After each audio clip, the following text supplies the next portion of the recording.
Hello, it's your favorite sports Unc here. Don't forget to hit that subscribe button to join the fastest growing community on YouTube. Remember, Nightcap doesn't happen without you. So please subscribe or you're going to make Ocho cry. We got our very special guest joining us tonight. Today, Vandy had his first appearance on College Game Day in 17 years, and the Commodores beat Missouri to extend the program's best start in 80 years. Better yet, 3 wins have come against AP top 25 teams, the first time in Vandy history, and here he is, a large part of that, the reason why the Vanderbilt Commodores have had success, the quarterback, Diego Pavia. Diego, what's going on, bro? You muted. My bad. What's up, y'all? Appreciate y'all having me. I got some people in the background though that want to say what's up. All right, what's up? Who you got? Hey, that's what's up. How you doing, man? Yeah. Hey, Chad. Hey, Chad. Hey, I need some feet drills, Chad. yeah, OG. Well, bro, we appreciate you. After a big win like that, we know normally you be out probably celebrating with the boys, but we appreciate you giving us some of your time. Well, honey, you know the party don't start till after 12, so we're all good. Okay, that's what's up then. That's what's up. So if you can't be there when the party starts. You got to walk in, let them know you there. Now, DP and now we're thinking alike, huh? When this season, look, after last year, what you were able to do, you beat Alabama for the first time in forever. And so now you set expectations. Coming into this season, what were the expectations for you and this ball club? Well, we set out in January that we want to win the national championship. We feel like we're the best team in college football still. Our defense is really good. Our offense is good. And our special teams is good. So we just put those 3 together. Shoot, you know what it is. And you, the way you've been playing, you kind of caught people by surprise last year, but the way you played last year, so you know the expectations coming in this year. You're supposed to improve on last year's production. How have you been able to stay even keel? Don't get too high. Don't read the press, the internet, the press clippings, and let everybody pat you on the back and tell you how great you are. You stayed really level-headed, but you played exceptional well this year. Coming into this year, a lot of people were like, man, Diego's figured out. He's washed. He ain't got it. You know what I mean? Real shit. That's what they were saying. Yeah. Shit, bring it. You know? Come show me. I ain't got it. Come show me you got me figured out. But shoot, I think the most important thing, though, is we're a team. Like, we all got each other 6. That's how it is. I like that. Hey, you're confident. Where you from originally? Albuquerque, New Mexico. They call it Albuquerque, New Mexico, though. Yeah, I like it. With the confidence you have, not only the way you play, the way you speak, the way you carry yourself, the way you walk, you move, your aura, you move like you him. Where does that confidence come from, especially at the quarterback position? Most of the time, it's frowned upon. They want to be buttoned up and say all the right things. But I like your style. And do you think once you get to the next level, please tell me you will remain the same way you are now? I'm going to be the same killer I've always been. I've been doing this shit since JUCO, you feel me? When no one believed in me. No. I like it. I was a negative star. You ever seen one of those? Yeah. I like it. Sure, yeah. But the thing is, I'm looking at your numbers. I mean, 10 to 19 and 129. You didn't have the greatest day, but you found a way. When the rubber needed to meet the road, when you need, it's 10-10. And it's 4 minutes in the ball game, and we got to go down and get a touchdown because we're going to put pressure on you. We don't want you to kick no field goal. We want you to come down against our defense and have to get a tub because I will get this in the end zone. We going to get this ball. When I throw it, you catch it. When I hand it to you, just hold on to it because we're going to get this ball in the end zone. And we're going to put pressure on them to make them go down and get a touchdown against our defense. And I was just in the huddle, and we came off the timeout, and the first play was supposed to go to me, and then they changed it up and gave it to Seti. Seti got it close or whatever, and I knew that next play. I knew that bitch was going to me. So I was like, shit, game over. Hey, so let me ask you this. They throw the Hail Mary, and the guy catches it because the officials at first said no good, but they review it, and then look, he caught it. But he was at the 1. I was like, oh shit, we're going into overtime. And the crazy thing is that we went into overtime with them last year too. But the score was Yeah. 20-20. So it was like, I was like, oh shit, this shit coming over. But it was going to swing our way this time, you know? Right, right. So now, look, you're 7-1. There's still a chance you guys can get to the SEC championship game. Yes. You go to the SEC championship game, anything can happen. You know, you win the SEC, you go into the college football playoff. That's the one thing we know. Whoever moving forward from now until perpetuity, if you win the SEC championship, you're gonna be in the college football playoff. So now, how do you keep this team focused? They're like, look, guys, we really haven't accomplished anything yet. Yeah, we're 7-1 and we're happy. And in the words of Young Thug, whoop-de-doo. Whoop-de-doo, we 7-1. But now how do I get to be 8-1? So what's your message? What's going to be your message to your team? Obviously, you're going to enjoy the win. You get 24 hours to enjoy a win. Yes. What is going to be your message to your team on Sunday? Well, I think a lot of guys broke up with their girlfriends, so they're hungry themselves. Real shit, real shit. Junior just broke up with his girlfriend, so he's hungry. He said feeding the ball, you know? Okay, that's what's and up. A lot of guys don't got girlfriends right now on the team, so I think that motivates us. But I think going into this next game, it's taking one game at a time. Like Texas is a good team. They won tonight in a critical time, and we'll see them at home. Dude, we're really excited just to get another opportunity to play, though. Our defense is playing lights out. Our O-line, they were coming up to me after the game, and they're like, yo, bro, sorry. And I'm like, dude, we won, you know? But they just want to play better and just, like, become so dominant. Like, that's just the expectation of just being a Vanderbilt football player now, is just being dominant. Like, not these little margin wins. It's going out there and just laying it all on the line, you know? How have you been able to stay level-headed? Obviously, look, Vanderbilt, the program, it's not Alabama. It's not one of these perennial powerhouses, but you're turning it into that because Johnny Manziel put Texas A&M back on the map. It was now when they think of Texas A&M, and they've had good players come out of Texas A&M. But Texas A&M now is the house where they play Kyle Field, is the house that Johnny built. Now you're that guy. You're the guy that's putting Vanderbilt football back on the map. So how does Diego Pavia stay level-headed? And like, you know you the ish. You know that. You know, I mean, you like, damn, what's that smell? Oh, that's me because I'm the dookie. That's me. That's me. So how do you stay level-headed to make sure that you don't get too far in front of yourself? Well, one, I do yoga every Monday. That makes you come and just like come back to earth, you know? And then on Tuesday after practice, I do a lot of grounding. I'll ground for like an hour. And that usually after that, it's like our full reset. Good to go, ready for fucking Saturday. That's what you gotta do. So what a party at tonight? Have you ever heard of the street called Broadway? Yeah. What are we talking about, huh? Okay. I like it. Hey, quiet as kept, Ocho. Nashville like that. Ocho, you haven't been here? I've been to Nashville once. Hey, but listen, DP, you must like black girls. You listen. Listen. Hey, DP, this is the thing. I'm one that I don't party. I've never had alcohol before. I don't drink. I don't do anything. I don't go to clubs. I like jazz. I like cigars. So I'm really not the fun guy you would like to hang with. And I play video game 24/7. So I'm really boring. My boy CB too. He don't drink. He don't do any of that either. And he still has a good time on Broadway. Broadway's a place for everyone. I'll tell you that right now. Yeah. Hey, Diego. Wait, hold on. Hey, is that an invite? Is that an invite? Hey, that's an invite. That's an invite. We have 2 more home games. This is an invite for both of you guys to come out and show out. Hold on. I'll come. Can I come on the field? Do dogs bark? Hey, I'll be there. We might be able to put a helmet on you. Ask Theo. Got more. You still got some. How much time you got left available? Hey Theo, what's up?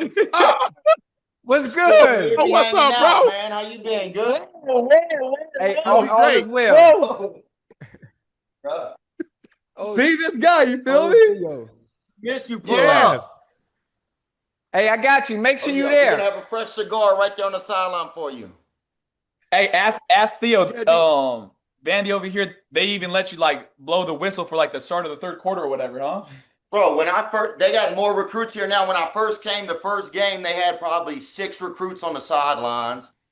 They had one dude in a wheelchair. He was a recruit. And I'm like, what is he going to do? But they said we might need him. I said, the Lord he just give him some rest. But now today they had like That's 150 recruits, man. It's wild. It's different. Yeah, That's hey dope. man, That's dope. Vanderbilt turning up.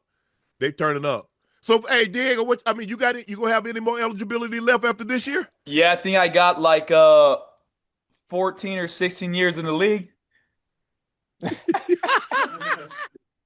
Hey, That's just what's up. I like just that. sign me Talk your up. talk. I'll win Talk you a that. few of Talk these. You that. feel me? That's what's up. I Hey like man, it. Diego, man, that's unbelievable, man. So I get now you with the guy because Theo is in Nashville, so you just go with Theo, so everything gets opened up. This Ocho, we might is need the to go guy. down there to Nashville, man. Damn. Hey, wait, when you talk about, I'm going. Nashville is an hour and 30-minute flight. Where for you me. at? Damn. I live in Miami. No. We might Yeah, have to. We born might and have to raised. visit you. We might have to visit you. Oh, We might have to hey, visit Nah, you. we need to come to bring some of them white girls with you. No? If y'all sparing any, I know y'all like to keep them to Yeah. yourself. You know he's selfish. Nah. You know he's All right. selfish. Got him in the glasses and shit. Both of them.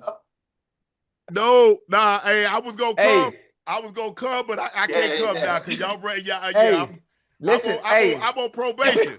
hey, Uncle, DP, Uncle's on probation, and I'm married. I'm married. Oh shit. Yeah, Hey, if you have yeah, a yeah. cookout at your home, I might be able to come. But since you're gonna be going out, unfortunately I'm not gonna be able to join you, Diego. I'm We sorry. can leave you guys at the jail cell with my brothers or whatever. Man, I'm appreciate you. Hey, Diego, appreciate your time, man. Best of Appreciate it. luck. Stay healthy. And man, hey, I love watching you every single week. Watch you do your thing, man. Appreciate I you, bro. appreciate you guys. That's love, man. I'm gonna catch you guys. love. Ocho, I'll see you here. Yeah, Hey, I see Shannon, you. let's see it. We'll see both of y'all. All right. All All right, right, y'all. bro. Appreciate you, Yep, man. love y'all Love. boys, man. Love. Appreciate you. Hold on, Hey, Ocho. hey, Is it hey, 26 already? hey, he live, Oh yeah, you could Hey, tell. Oh yeah, he all the way live. He live. You know what it remind me of? This is my first time meeting him. Just the interaction and the way he carries himself. He's very, Johnny very Manziel. confident. Hey, he remind me of like Scatterbo, but playing yeah. quarterback. Yeah. I like him. Oh, he all the way live. I like him. Oh yeah. Oh, he live. I like the like Joker, him. like the Joker said in the first Batman. Oh, we got a live one here. Yeah, he all the way 1,000. Hey, listen. That is the kind of quarterback I want to play for. Oh yeah. That the type of dude you want to play for. Yeah. Like that, man. That's good energy, boy. That's good energy. It's different. It's different than what a quarterback is supposed to be like. Yes. It's different. It's authentic. It's raw. Pause. I can see why Johnny gravitated towards him. Johnny sees, and I told you at the beginning, Johnny sees a lot of himself in him. Now I get it, and we're not just talking about it on the field either. Nope. I like good energy. Yeah. Good energy. Because Johnny, Johnny got an opportunity to know him outside of the football, outside of the field. Yeah, okay, their height and they kind of play similar, but their personalities and the confidence that they exude, that they instill in their teammates. Yeah, I see why. I really see why now. That was dope. That was really dope. That was dope. Yeah, that was he got Theo Vaughn. They won Charleston Southern. They beat Virginia Tech. They beat South Carolina. They beat Georgia State. They beat Utah State. Lost to Alabama. Beat number 10 LSU at the time. Beat number 15 Missouri at the time. They got Texas and Auburn, Kentucky. They got Texas on the road, Auburn at home, Kentucky at home, and then they finish up the season in-state rival Tennessee. Oh man. It's but man, I said, you got the eligibility? Say, yeah, 14 to 16 years in the NFL. That's what my eligibility. Ah. Ocho, we got a very special guest. The director, Black Panther, the director of Creed. Yeah. He's a recipient of 4 NAACP Image Awards. He's been nominated for 2 Academy Awards, a Golden Globe, and the Grammy. He's the director, as I mentioned, Black Panther and Creed. He has a new movie that's coming out in April called Sinners. Here he is, Ryan Coogler. Ryan, how you doing, bro? I'm happy to be with y'all, bro. I'm happy that you're with us. Man, I'm feeling good, bro. Like, big fans of y'all coming up. I used to play football, not as well as y'all. but big fans of y'all there, and then watching y'all transition, man, it's been beautiful, bro. Like it always warms my heart when I see athletes prolong their career. You know what I'm saying? Well, let me ask you this, Ryan. Okay, you played football. Did you have professional or collegiate aspirations? Absolutely, bro. Yeah, absolutely, bro. I used to play with Marshawn. For real? Okay, beast mode. Yeah. We from the same neighborhood, so okay. So I played against him in Pop Warner High School and college. Yeah. I played at Sacramento State. So Ocho, bro, we both played for the same coach, man. You remember Coach Steve Mushagan? Hey, Coach Moose. Yeah, Coach Moose. Coach Moose got me my scholarship at Sacramento State. Oh yeah, look, that's me scoring a touchdown on Davis right there on UC Davis. Yeah. Oh, that's live. You a wide receiver, Ryan? I was. I played slot. I was. You cooking them? I mean, I not like y'all, bro, but I paid for school. You know what I'm saying? I paid for school. You feel me? There I go. Yeah. Man, that's dope, man. Hey, Coach Moose is good, man. Coach Moose. So let me ask you this. Okay, you go to college. You have a nice little college career. Yep. When did you decide to say, you know what, film is going to be the direction that I go in? Yeah, bro, it's a great question. So I got my first scholarship to a school called St. Mary's College, and it's known as a basketball school. But we used to have a football team, and then they dropped the program after my freshman year. Okay, I played quite a bit that season. Like I was returning kicks. I was playing receiver. I played a little bit of DB that year, and so I got some more scholarship offers.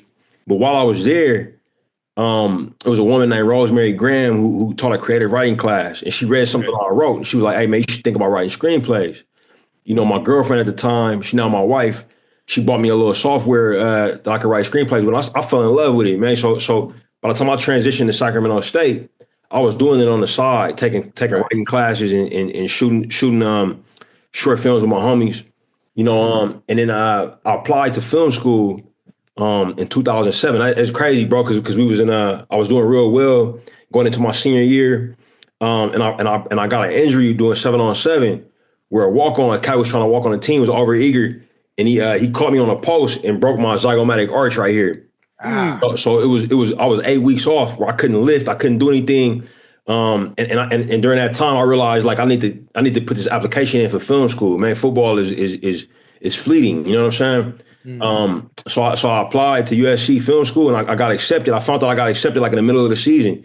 And right around that time, man, I started to find my mind wandering when I'll be on the field. Thinking about something else. I'm thinking about a movie I want to make. I'm thinking about being on set. Yep. You know, that shit is dangerous when you're doing that. You gotta be football, you gotta be all in. And that was kind of when I knew, you know what I mean? Right.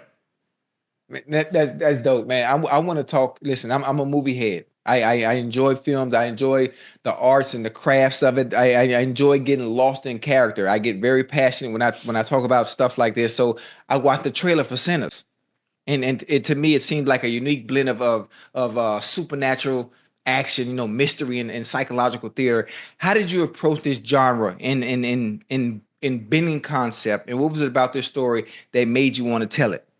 Man, that's a beautiful question, man. So. I had an uncle who was from Mississippi. I'm from Auckland, but I had an uncle who was from Mississippi, and he was like the oldest member of my family, the oldest male member of my family. You know what I'm saying? So whenever I kicked it with him, he wanted to listen to old blues records and drink all Tyler whiskey. You know what I'm saying? And he passed away while I was working on Creed in 2015, and I never really reckoned with his passing. You know what I'm saying? I would put blues records on think about him. And that was how I got the idea for this, man. Like you know, coming off of Black Panther, it was a real long movie that would kind of for everyone. We dealt with a lot of tragedies, a lot of misfortune, and dealing with the COVID situation. So for me, I wanted to make something that was quick, but also something that was very unique, very profound. You know what I'm saying? And I wanted to play in a genre where I can incorporate music. But I also wanted to make something that was a little scary, man. Because, you know, black folks, we like that. You know what I mean? We like watching theater and talking at the screen. You know what I'm saying? I think it's something that get him here there. Exactly, bro. Exactly. You know, and I think we have some incredible filmmakers that have capitalized on the medium. You know what I'm saying? Like, you think of Jordan Peele. But Get Out. Yeah. But Spice done his thing in that genre. Nia DaCosta's done everything in that genre. Yeah. You know, so I was fired up about it, bro. And you know, truthfully, bro, like it was a chance for me, being a product of the Great Migration. You know what I'm saying? From being born and raised on the West Coast, to kind of get back to the South and embrace that. You know what I'm saying? Embrace that part of my ancestry. You know what I mean? I had the most amazing time making this movie, bro. Mm-hmm. That's dope. How long? I'm just curious. How long did it take to make a movie in general? I don't mean this one in specifically, but I'm just saying in general. What's the timetable like? That's a great question. So this one we made relatively quickly, but they can go from anywhere from 2 to 4 years. You know, this one we was able to make in 1 year. Yeah. It's essentially, bro. It's essentially like imagine a season and a half of football. You know what I mean? Because it takes you 6 months to shoot, 6 months to a year to shoot it, and then you have to edit it. It takes you another 6 months to a year to edit it, correct? Yeah, man, and that's not including writing the script, because I write the script too, right? Okay. And sometimes you got to shop the movie around, you know what I'm saying? Right. You know, so I can tell you how long my movies all took. So this is my 5th movie that I wrote and directed. Okay. Fruitville. It took Fruitville Station. Classic. Oscar right on. Classic. Man, right on. That's crazy I say that, man. But it took me about a year to make that one. Okay. You know, Creed, we shot that. So Creed was about a year and a half. Mm-hmm. You know, like in a half of that year, we was just trying to convince Stallone that it was worth doing. You know what I mean? Right. And rightfully so. You know what I mean? He wanted to make sure that we were serious about it and make sure that it would work for him. And then we shot in January. We put the film out in like November. That was a fast one. Black Panther took about 2 years. Started working on it in 2016. Put it out in 2018. Wakanda Forever was like a 4-year movie. You know what I'm saying? Wow. Because I wrote one script. You know what I'm saying? Chadwick passed away. I didn't even know he was sick. So I had to rewrite that. You know, we got going. The pandemic slowed it down quite a bit, and then, you know, my lovely actress got injured, so we had to shut down for a little bit. You know what I mean? Right. And then we put that one out. So I wanted to make something fast after that. You know, 4 years on one movie. You feel me? Right. But I was blessed, man, to be able to make something that I'm so proud of, man. Like super, you know, really proud of this. Man. I can't wait to show it to y'all, man. I think y'all gonna dig it, man. Listen, I know I'm gonna dig it when you watch the trailer. For me, when it comes to anything that you do, whether you're an athlete, you have to be a special athlete that puts butts in the seats. When you're a comedian, you have to be a comedian that has stage presence to always keep the crowd engaged. When I watch the trailer and it catches you, when it catches you right away, I don't know who did the editing, I don't know who did the trailer, but I'm telling you, right away, it catches you. And it keeps you and it holds you. And then it's like, it's an appetizer, but it ain't enough. It ain't enough because I want to see what's next. So now I can't wait to see it. And it just, I'm very passionate and enthusiastic when it comes to movies. Bro, I've been a fan of yours for a long time. All your work, everything you've done. That's why I can't shut up right now. I'm gonna tell you something. I'm gonna tell you something crazy, Ocho, for real, bro. I'm gonna tell you something crazy. We met before, bro. For real? We met at the Tribeca Film Festival. It was the first film festival I ever got into. Spike did a movie called Kobe Doing Work. And ESPN had the world premiere of it, bro. And I saw you in there, and I went over there and shook your hand, bro. You know what I'm saying? Just on the strength, you know, just being a fan of what you do on the football field, bro. I was a student of the game, bro. You know what I'm saying? Like what y'all was doing, bro, over there in Cincinnati, man. When it was you and TJ and the boys, bro. Yeah. You know what I'm saying? Hey, like just the precision of the route running, bro. The confidence. You know what I'm saying? Both of y'all had that. Both of y'all had the mental game too, bro. I remember Shannon, bro, when he used to be mic'd up. Oh, bro, you know what I'm saying? Yeah, Hey, I you know the Mike appreciate acting a fool. Appreciate that. that. I appreciate Hey, that. Ryan, let me study your movies. A lot of your movies, you got Michael B. Jordan. Now, Michael B. Jordan in this role, he plays a dual role. He's stacking because I was like, hold on. They look like this look like Michael B. Jordan playing both of these mofos. I said, come on now, hold on. So I had to rewind it and look even closer. I said, it is. Yeah. So what is it about Mike that you love casting him in your movies? If I'm not mistaken, he was in Fruitvale. He was in Fruitvale too. Yeah, Been in all of them. Station. Yeah. He been in all of them. Look, bro, like what you'll find, it's chemistry, man. You know what I'm saying? It's a head coach and a quarterback. It's a quarterback and a receiver. You know, like you develop a shorthand where you save time. You know what I'm saying? You establish a tone for the rest of the crew. And we're not the first ones to do it, man. Usually when you see filmmakers work, they usually have that Mike and Denzel. Yeah. Oh yeah, man. I mean, big time. Spike and Denzel, Tony Scott and Denzel. Yep. You know, Scorsese had a thing with De Niro, and DiCaprio. then he rekindled it with Leo. Exactly. Right. You know, it's hopeful, man. And Mike has Mike has a very amazing work ethic. You know what I'm saying? Like he's always willing to go, always trying to push himself. He doesn't want to rest on his laurels. You know, and I can rock with that, bro. So I, you know, I'll put him in every movie if I can. He'll always have a role if I'm working. You know what I mean? Let me ask you this, right? How did you come up with the name Sinners? Why the name Sinners? Man, that's a great question, bro. We found that late, man. Like for a long time, the movie was just called Grilled Cheese. It was a working title. Yeah, like so if you put up in Louisiana, you know, this past summer and said, "Hey man, we're grilled cheese shooting at," they would have brought you to our movie. Okay. You know, and the story behind that name was I've been cooking these long, drawn out, crazy meals. I wanted to make something quick and fast. I knew it would taste good. You know what I'm saying? So that's how we came up with that. But for Sinners, you know, it was a collaboration between us and the studio trying to figure out the right name for the movie.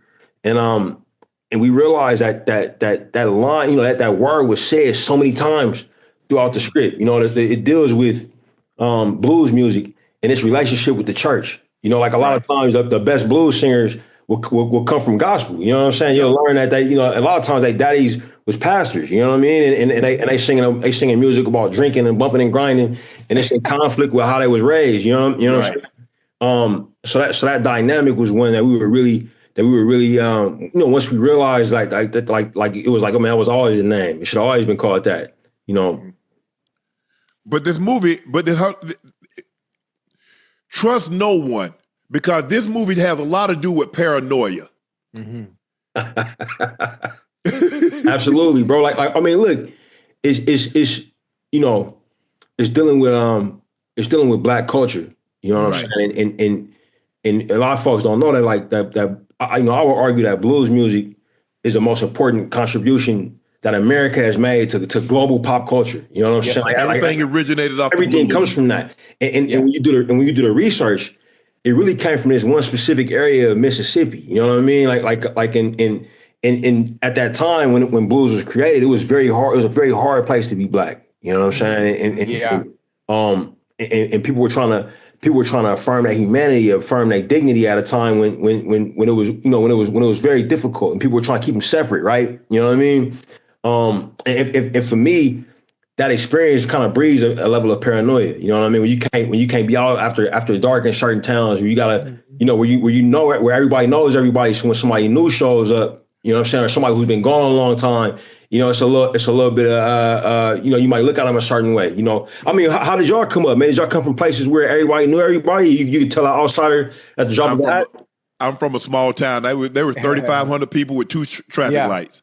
Man, so I mean, we pretty much knew everybody. Mm-hmm. Now, obviously, there were people that would come back from New York or Chicago or Detroit that I wasn't familiar with, but I knew their family, and after a while, they end up staying. So we were cool. We were cool with them also. You said something very interesting, because everybody talks about the Mississippi Delta, the Delta Blues. Yes, sir. This film deals with a lot of brotherhood, loyalty, fate. Yes, sir. You did a great job of working it and putting all that together, and it came together from the trailer. For what I saw, I hadn't been to the movie since the pandemic. I'm gonna go check this one out. Oh, right on, I'm Shannon. interested to see how you tie this thing all together. Now, I saw the 2-minute trailer, but I want to see you tie this thing together for 90 minutes. Yeah. I mean, I'm proud of it, man. And like look, another reason I think you gonna dig it, man, is your relationship with your brother Sterling, bro. You know what I'm saying? Like whenever I hear y'all talk, I gotta imagine in y'all neighborhood, y'all was known. You know what I mean? Like in that.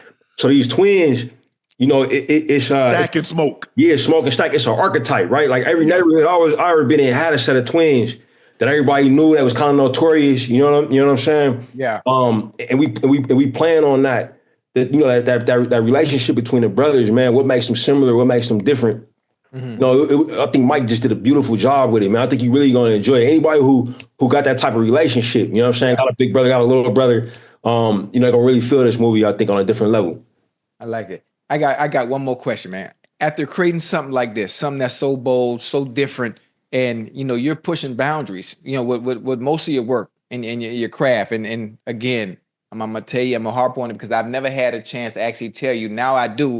I'm gonna make sure I let you know I'm a huge fan of everything you've done, and I'm really excited for this. But do you see yourself continue to push boundaries with more genre films, or just, I don't want to be too nosy, but what's next? All right, we got another Creed coming. If we do got another Creed coming, I want to shoot my shot real quick. I can be like the final boss. Yeah, we got another Creed coming for sure. Let me know. Yeah. Mike's gonna direct that. So yeah, absolutely, bro. Like I think we love to make something happen for you. But the other piece for me is like I want to work a long time, bro. I want to make all types of stuff, man. And I do love working in the genre space. This was my first like movie with out and out horror elements. And bro, I gotta tell you, it's very addictive. You know what I'm saying? Like the idea of doing something else that isn't this much fun. It kind of frightens me a little bit, man. But we'll see, man. We'll put this out to the world and see how people respond, and then we'll go from there. But I'm definitely not closing the door on doing more genre work for sure, man. It was just too much fun, Ocho, for real. Right. I like it. Yeah, but you know what, Ryan? When I look at it and I think about like you did Fruitvale, you've done Creed, you've done Black Panther, now you're in this genre. It's kind of like Spike, because Spike has kind of been all over the place. Yeah. He's done Malcolm X, he's done Hurricane, he did Devil in Blue Dress, he's done the Harlem Blues, he's done Inside Man, he's done I think he did Man on Fire. No, that was Ridley Scott. He did 25th Hour. 25th Hour, yes. Yep. So he's kind of been, is that kind of the direction? Look, I don't want y'all to pigeonhole me in there and say, he only does, if this is a comedy, this is Ryan. If it's something to do with Marvel or Black Panther, this got to be Ryan. You want to be like multifaceted. You don't want to be tied down or pigeonholed or typecast for any particular type of movie. Right. That's absolutely correct, man. Spike's a big hero of mine, man, a mentor. Same with John Singleton, you know what I'm saying? Yeah. Big hero, mentor. And then stepping outside of our community. Right. I love filmmakers like Steven Soderbergh, you know what I'm saying? Where you never know what they're gonna do next. Right. But you gotta it's gonna be quality. You know what I'm saying? And I do definitely wanna continue to push myself, but also push the medium forward, man. You know what I'm saying? Like it's a blessing to be able to work in a space where you get to work on things that are fresh, work on things that haven't been done before. For instance, with this film, this is the first time that an IMAX camera has been combined with a ultra Panavision lens. Right. So it's the same camera work, same camera package that was used on Quentin Tarantino's film, The Hateful Eight. That was great. So we combine that with the traditional IMAX film camera, first time ever. You know what I'm saying? Yeah. So getting a chance to break new ground and do that with people of color on the screen. Right. You know what I mean? And a story set in the Mississippi Delta. Man, it's a great honor to be able to do something like that. You know what I mean? And it helps me to be motivated. It helps me to stay sharp. I'm getting to work with people who I've been working with for a long time, and it's just amazing. Man, that's dope. I don't want to be too presumptuous of this, but I saw something, and it seems like I forget the two brothers, but it's two brothers, Ocho, and one of them might be cast. I want to throw my hat in for T'Challa. I want to throw my hat in. I'm just throwing. Hold on, man. Hold on. What you doing? Hold on. Hey, Ryan, I want to throw my hand in the mix. Hey man, get it in there. Hey man, we can talk about it, man. Hey. Oh, how you gonna take Mastilo? Can I get my role first in Creed? Okay. Oh, you want to be one of the fighters that Creed fight? Yeah. Okay. Yeah. Oh, yeah. You got to think I got an extensive background in combat sports, so it would be perfect to be able to transition. So I ain't really got to play no character. I can just be myself. Hey, popping that thing as Ocho, huh? I feel it, bro. Yeah, Aldis Hodge. That's his name, Aldis Hodge. Oh, Aldis Hodge. Oh, yeah. I mean, they had him already in the uniform. I was like, okay, yeah, he could definitely pass for T'Challa. Yeah. He could. Yeah. No, Aldis, big shouts out to Aldis, man. He incredible. You know, he make watches too, bro. Does he? But like straight up knows how to make watches, bro. Right. Wow. Like a genius, bro. You know what I'm saying? Ryan, were you as a kid? Were you in the comics? Were you a superhero fan? Yeah, big time. I had an older cousin. You know, I'm the oldest of 3 boys, so I didn't have no big brothers. I always been looking for one. You know what I'm saying? So I had an older cousin who was 7 years older than me, who was a big comic book head, and I got into him just because I thought he was cool. You feel me? So so that was when I started reading them. But I did always read them. Like I took a break from a little bit when I got serious about sports. Right. So we would still watch the cartoons, what have you, but it was, you know, it was all school and ball for like, you know, from 8th grade, like 9th grade, maybe to my senior year of college. And when I went back to film school, I got back into them. You know what I mean? Do you collect them? Man, that's a great question, bro. I honestly do, man. Like, but not actively, bro. Like what happens now is like I'll go to Comic-Con for work, and I'll go. They got basically a floor, you know, where you can go buy anything. Trade, buy, sell, yeah. I go in there, hit the floor and cop one or something, you know what I mean? But it's been a while since I've been in the comic book store, man. I'm not gonna hold you. Give me your top 5 superheroes. Ooh. Shit. All right. I'm gonna go fast. I'm not gonna overthink it. I'm gonna go to T'Challa number 1. Okay. And then I'm gonna go Wolverine. Okay. Number 2. Can I put villains in it?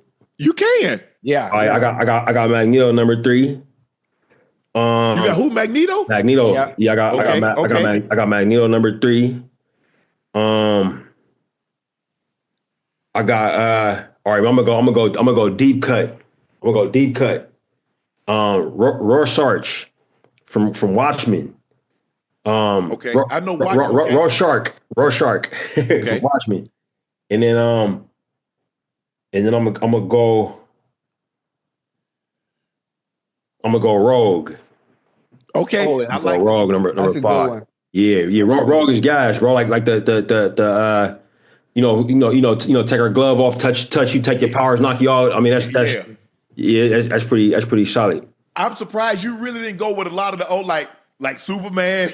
Batman ain't no superhero. Batman he can't do ish without that belt. Bro, Batman was a dog for me though, bro. Like the fact that I'm saying this without saying Batman is crazy because that was the one for us because they had the animated series. Yeah. And we used to mainline that. I had a homie from Fresno who played DB, incredible defensive back. He a coach now. Man, me and him during fall camp, bro. We went half on a DVD pack, and during them double days, we would ride back to his girl house and watch the movies in between double days, bro. She'll make a little food for us, bro. We on the couch, bro, taking it back to 8th grade with it, you know. Yeah, that's live. That's live. So Black Panther 3. How long we got to wait? Not long. Yeah, not long. I mean, there's been a lot of rumors circulating that Denzel gonna be in it. Yeah, I don't know. That's what the word on the street. I have my head. Street talking. Street talking. Yeah, I've been dying to work with Denzel, man, and I'm hoping we can make that happen. But I got every intention on working with him in that movie, and he as long as he interested, man, it's gonna happen. Wow. But you know he a living legend, man, and he is, and a great mentor for so many of us. You know, like he all about looking out for us now, man. You know what I'm saying? You know, what an example, bro, for how to live, man. He got his family around him, his children. Yeah, man. Like everybody around him. He's been with Pauletta for 40 plus years. Oh, Yeah. John David used to train with me in Atlanta. I had retired, but he was down at Morehouse, and the trainer that trained me bring him to the track. We, tell him how to do certain things. Yeah. So I've known that family for 20. I retired, so like 20 plus years. Yeah. So, and Denzel is great. His wife, Pauletta, John David, man, they're unbelievable. Unbelievable people. RC, I just seen Denzel. I wasn't able to actually. I was able to let him know I was there, but he wasn't taking no visitors. It didn't matter. It didn't matter who you were. I was able to see him last week in New York. I went to see Othello. Yeah. He don't play when he on Broadway, bro. No. Yeah, when he on Broadway, he in a different zone, bro. Oh yeah. How was it play? Oh man, beautiful. Listen, I took drama. I took drama in high school, so that's why I still have a love for drama and the arts and theater and dance. So I really excuse me. Huh? Come on, Unc, man, stop playing, right? Hey, listen, Unc, you already know because Unc, you can hear me talk when I talk about certain things. You already know it's something I really like now. Why you call bullshit when he said dance? No, that was when he got up in there on you, bro. Hey, yeah, hold on. This how you know I love dance too. Mind you, RC, I did The River Dance ballet when I was playing. Yeah. I just left New Orleans last week. I went to see Alvin Ailey, man, for the umpteenth time since 1988 when my grandma took me to go see him in 88 at the Gusman Theater. I love it, bro. Man, Alvin and the Chipmunks. Why you always talk, man? Hey, come on, Unc. Hey. I want to go see him. I'm gonna see him. I haven't been to a whole lot of Broadway. I saw Samuel Jackson when he played Dr. King. Okay. I might not get there. Yeah. Broadway is different. Yeah. It's so different than going to it's so different than going to an actual movie. Yeah. I don't know if it, you know what I'm saying, Ocho. I mean, you just went to but to sit there and to see, I'm like, damn, this is amazing. Yeah. It's no joke, bro. It's a true actor's medium. You know what I'm saying? Yes. Like whereas in film, like it's arguably a filmmaker's medium. They'll say television is a writer's medium. Like that stage is an actor's medium, bro. They got nothing to save them. You know what I'm saying? They just up there. You know what I mean? It's you can't zoom in. You know what I'm saying? Like it's just I love it, bro. And that's what Denzel says. Denzel says he's a theatrical actor that went to the screen. See, he cut his teeth on Broadway. Yeah. And he takes that. He says some people are stage and they come to Broadway. I was Broadway that went to the screen. It's interesting too, bro, because what a lot of people don't understand too is like the culture of Broadway. Mm-hmm. You know, very similar to basketball, right? Like if you like basketball is very culturally ingrained in the United States, so much so that if you go watch a professional basketball game anywhere in the world, mm-hmm. most of the players is going to be from the States. You know what I'm saying? If you go overseas to Italy and watch a game there, or overseas in Germany, you know what I'm saying? Like you'll see a lot of players here, and with that stage work, it's so culturally ingrained in the UK. You know what I mean? Like it's a part of that culture. They about the stage. Right.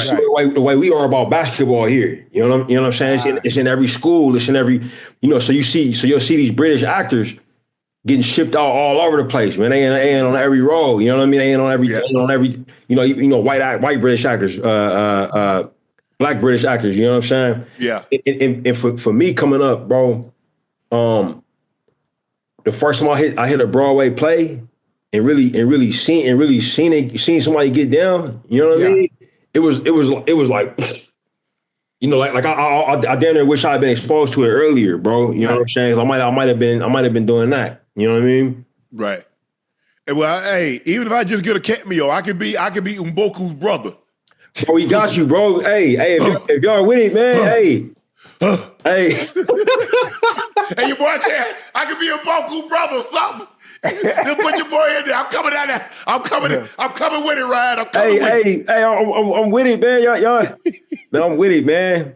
y'all got such great chemistry, man. When I watch y'all, bro. Yeah. It's evident, man. It's evident. I appreciate that. Sinners arrive in theaters April 18th, written by Ryan Coogler.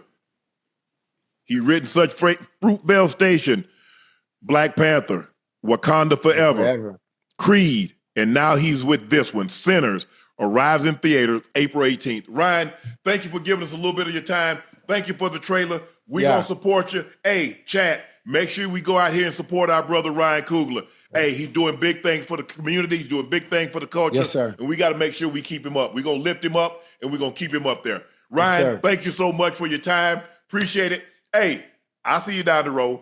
Man, I appreciate y'all, man. Thank y'all. Thank you, boss man. Love. Appreciate you, man. bro. Yes, sir. All right, guys. We know y'all been waiting to say, no, you have not missed the Bud interview. Now it's time for you to show you guys the interview that Ocho and I had with Bud Crawford earlier today. Let's take a listen to this sound, guys. All right, ladies and gentlemen, we told you we had a very, very special guest joining us tonight. In the four-belt era, he's the first male boxer to be undisputed in 2 weight classes. Here he is taking on the ultimate test. He says he wants to do it. He's going to do it. Here he is, ladies and gentlemen, Terrence Bud Crawford. Bud, what it do? What's up with it? Man, I'm good, man. But look, we're 7 days away from this fight. You seem so calm. You seem so relaxed. When I did the earlier interview on Club Shay Shay, you was like, I'm ready. I've been preparing for this. Everybody seems concerned because you moving up 2-3 different weight classes. But you seem calm. What are you thinking now as the crescendo is about to happen? Only thing I'm thinking about is history, making history. That's it. Mm-hmm. But how has camp been so far? How has your approach been in camp this time as opposed to other fights? Have you had a different approach in the way you went about training for this fight? Not at all. Like I said before, camp is camp. We go in there and put in the hard work, no matter who we fighting. Canelo's no different. We train hard, we fight hard, and the work is done in the gym. The novice, like, oh man, Bud.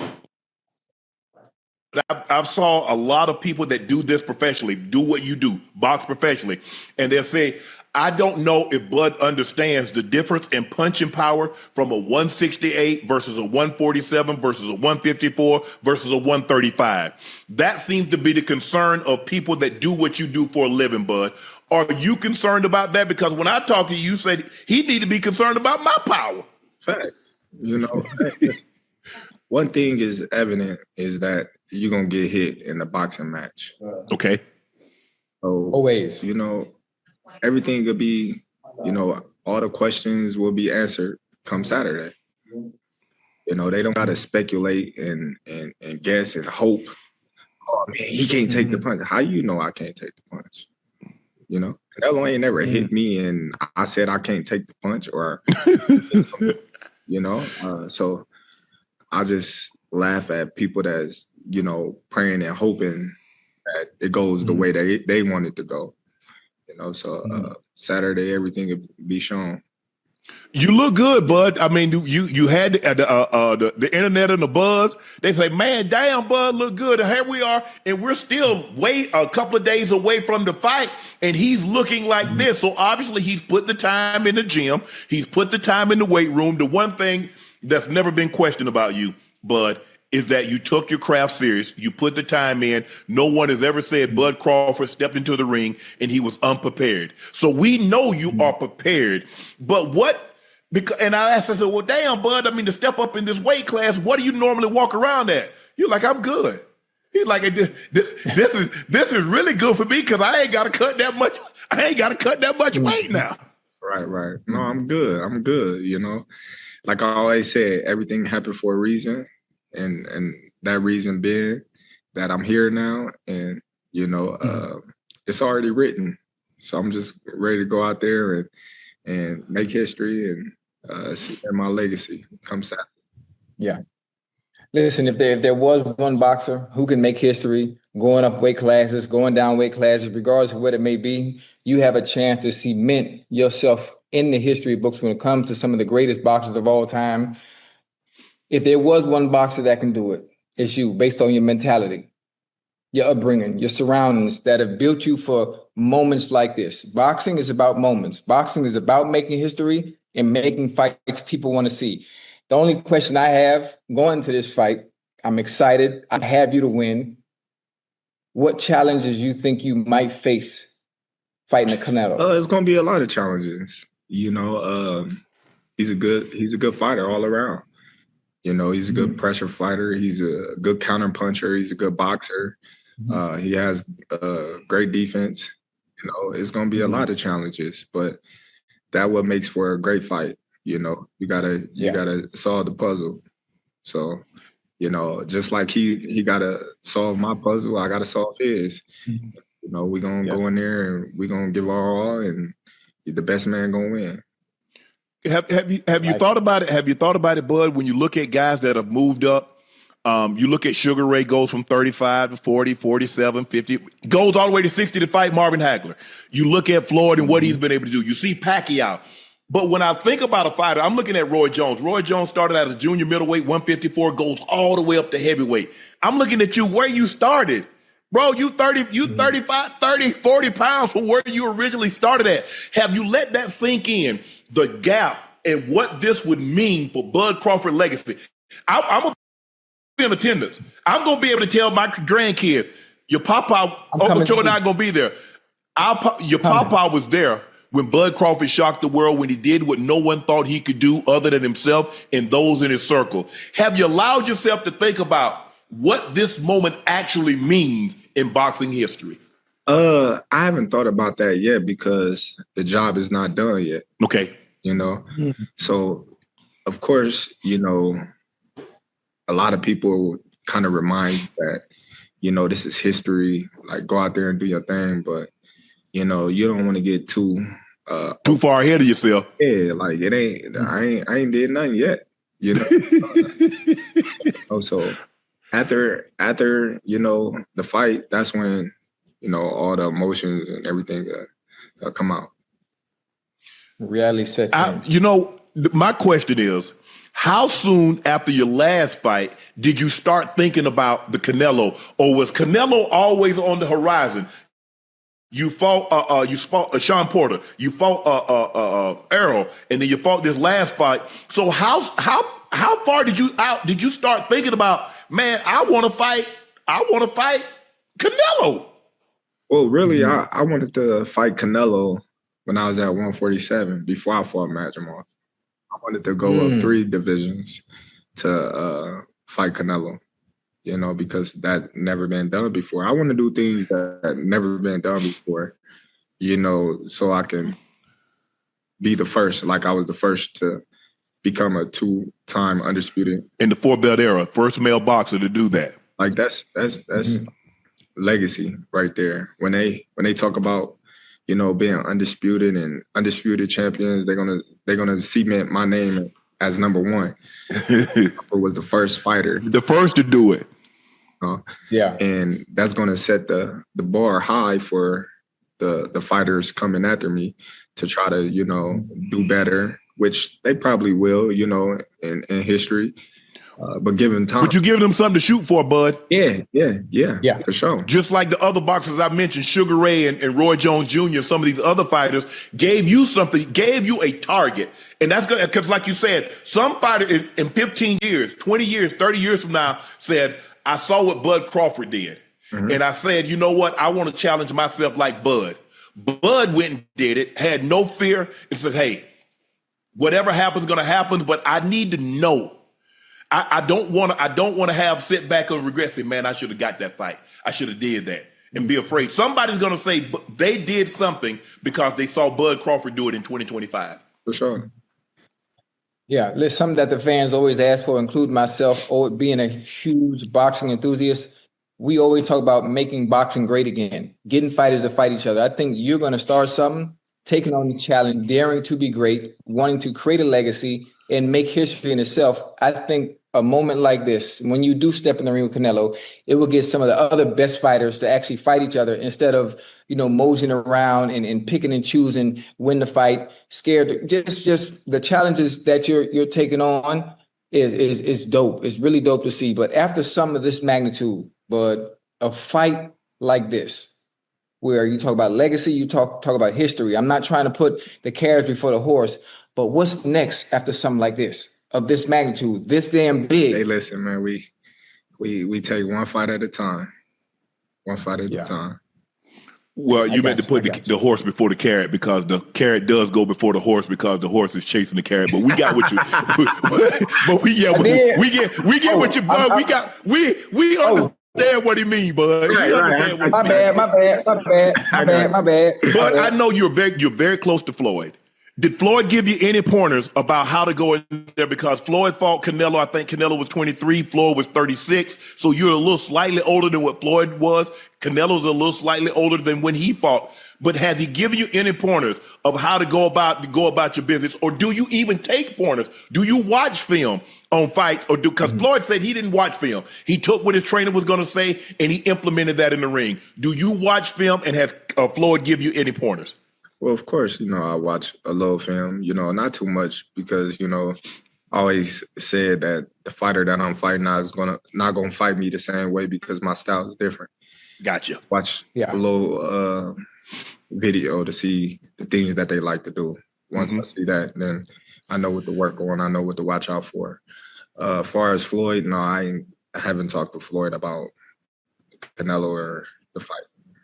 When you say you watch a little video, are you looking for a pattern? Are you looking at the way he's trying to set things up? Are you looking at the way he circled? You looking the way? So what exactly are you looking for? Just a little bit of everything. I like to look at it to see what the tendencies is, and things that they do, things that they don't like. Just certain patterns for sure. So then when I'm in the ring, I recognize it when I see it. And you know it's coming. Are you? You have all of us have. I have a routine before I play football game. There was some that there was a pattern. There was I'm not really superstitious. Is there a certain routine that you do before every fight? And are you superstitious in any way? Superstitious or anything? Like I said, all this is already written. You know what I mean? This is already in God plan. So there's nothing he can do, I can do, that can write history.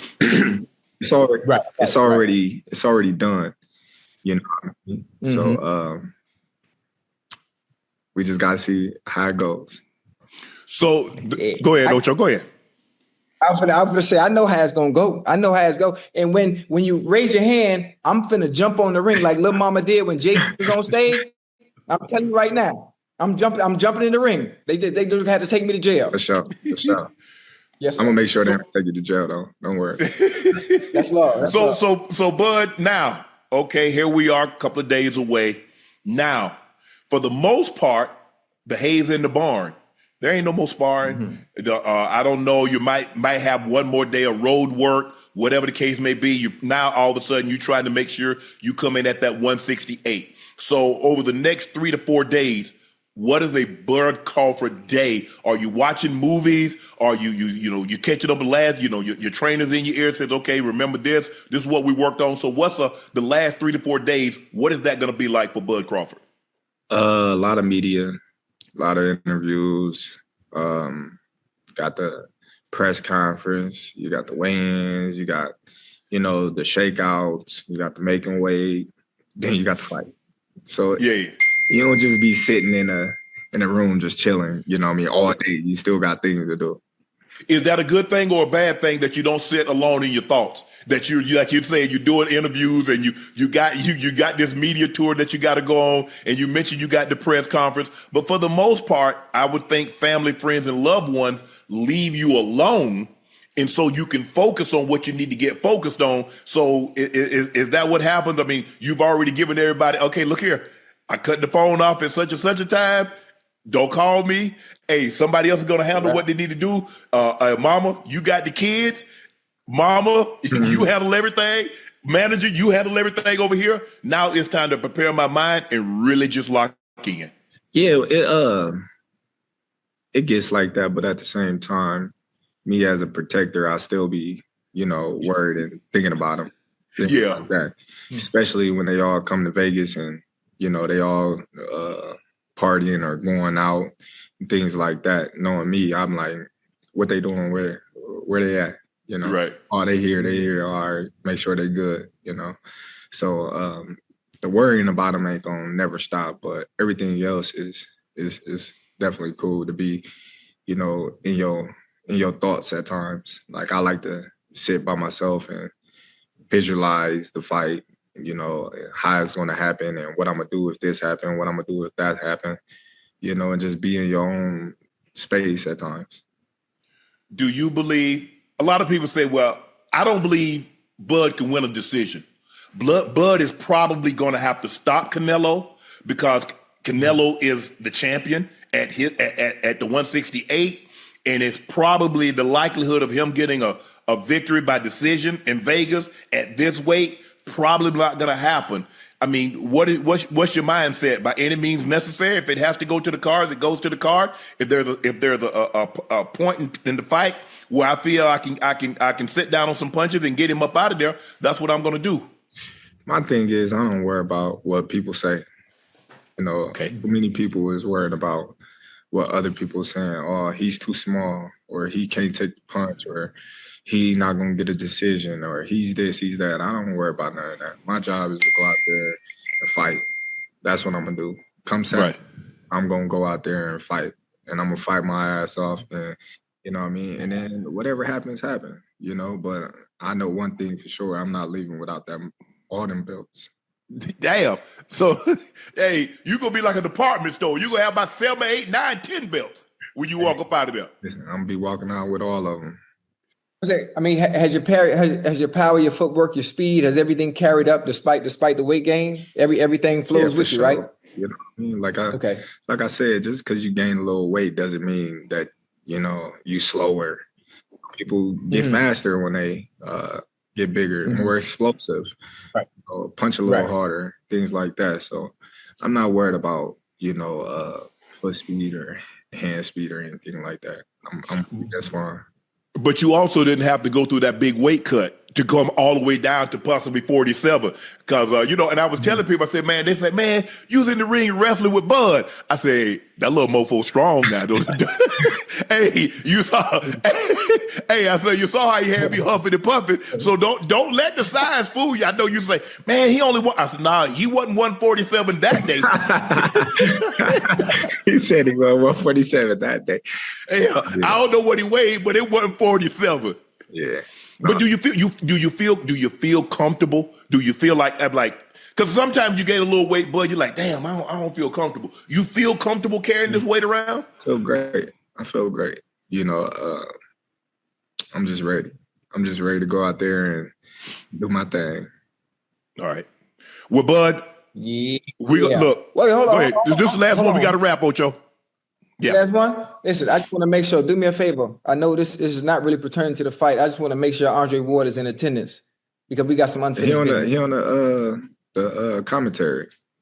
Leave him alone, man. I told you he gonna whoop your butt, man. Hey, just make sure he's there. Just make. He gonna stop you.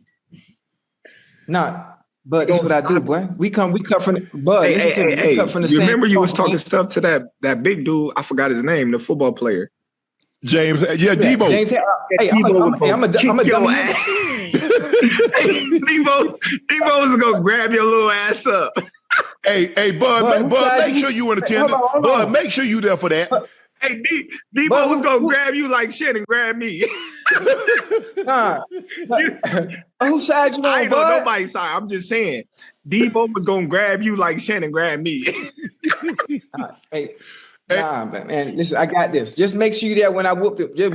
Just make sure you there. And then Andre next. Okay. Bud, I appreciate your time, man. Congratulations. Best of luck on the fight on Saturday night.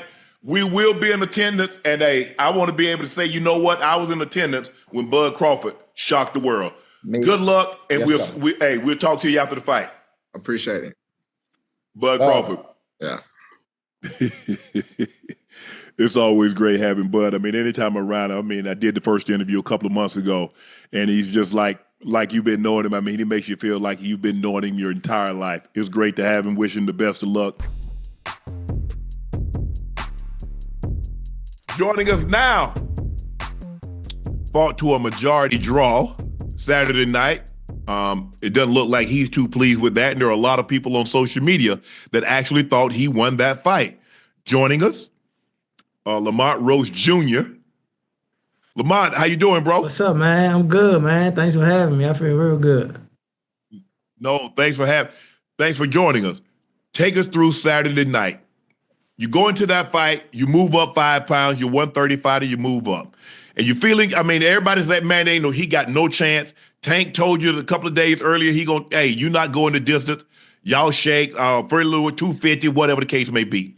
You go into that fight, you know Tank's a slow starter, builds up as the fight progresses, know he's trying to land, hook to the body, come up top with it. What was your process? What were you going into that fight? How did you want to fight? And did the fight turn out the way you thought it would? Well, honestly, yeah, the fight went exactly how we planned it to go, honestly. We're familiar with him. We've been familiar with him. We just knew it was a matter of time for everything to fall into play. And back to the whole everybody not giving me a shot, saying I'm gonna get knocked out and all this and all that. I know what I'm capable of, and I know what I could do. Like they just, in a nutshell, they had me totally messed up. And Right. especially when he bet me saying he was gonna stop me. What do? I told him himself. I said, "You tripping?" I said, "I don't know what got into your head these last couple minutes, few days, whatever the case. You tripping? You know you're not gonna do that. Dude. I don't even know why." I told him. I said, "I know you're not gonna do that. Cut it out." Yeah. Hey, listen, when you talk about you're very familiar with him, and I understand you and your team, you went into the fight with a game plan. Is it familiarity, the fact that you guys probably trained together in the past, or you've been in camp together in the past, you sparred together? Is that why you were so familiar, and whatever game plan your team did have and were able to execute, is that why it went so well? I mean, yeah, it's one of the many reasons why it went so well. Even though we were kids, some of them traits, characteristics, and just ways of a man grew with him. Yeah. So some of the dirty tactics, I knew that he'll, revert to that when that pressure built up. When somebody that was there that wasn't scared of him, when somebody was there that was there to return fire. And you know what I'm saying? He ain't been in the ring in his professional career. He hasn't been in the ring with something like that or something like the caliber of what I got. Right. So what I thought, obviously, watching the fight, and when I look at all his Tank fights, most of the time, obviously, he starts slow. And then round 5, 6, he starts to pick it up a little bit. And by the time, as he's picking it up, normally his opponent is deteriorating. The condition ain't where it's supposed to be. But I'm looking at you. They get to round 6 and 7, and he coming forward, and you not even moving. So at that point, y'all mid-range, you sitting in the pocket, and most of the time, when he hits somebody, they retreat. But you took one to give one. I'm like, what he boy going at it? I'm like, so did the power not affect you in any way where you didn't really care? Where you just sat in the pocket with him in exchange? Because most of the time, I mean, you got to be cautious. Oh, yeah, for sure. You got to be cautious because when throwing punches, you got a chance to get hit, when you letting go.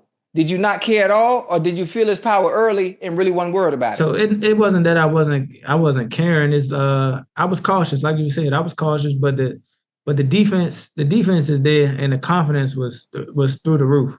Right. And I got a chin. We keep a spade. Like, you know what I'm saying? Like I see why he knocked people out.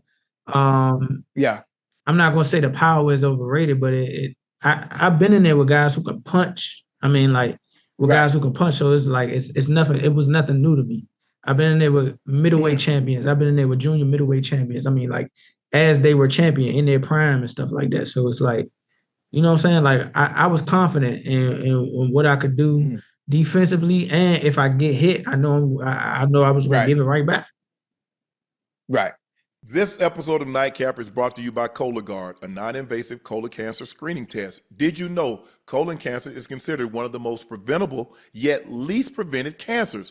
When caught in the early stages, colon cancer has a survival rate of 90%. So screening and early detections are key to reducing overall colon cancer deaths. That's why the American Cancer Society recommends that if you're at average risk, you begin screening for colon cancer at age 45. And a convenient way to do that is with Cologuard test.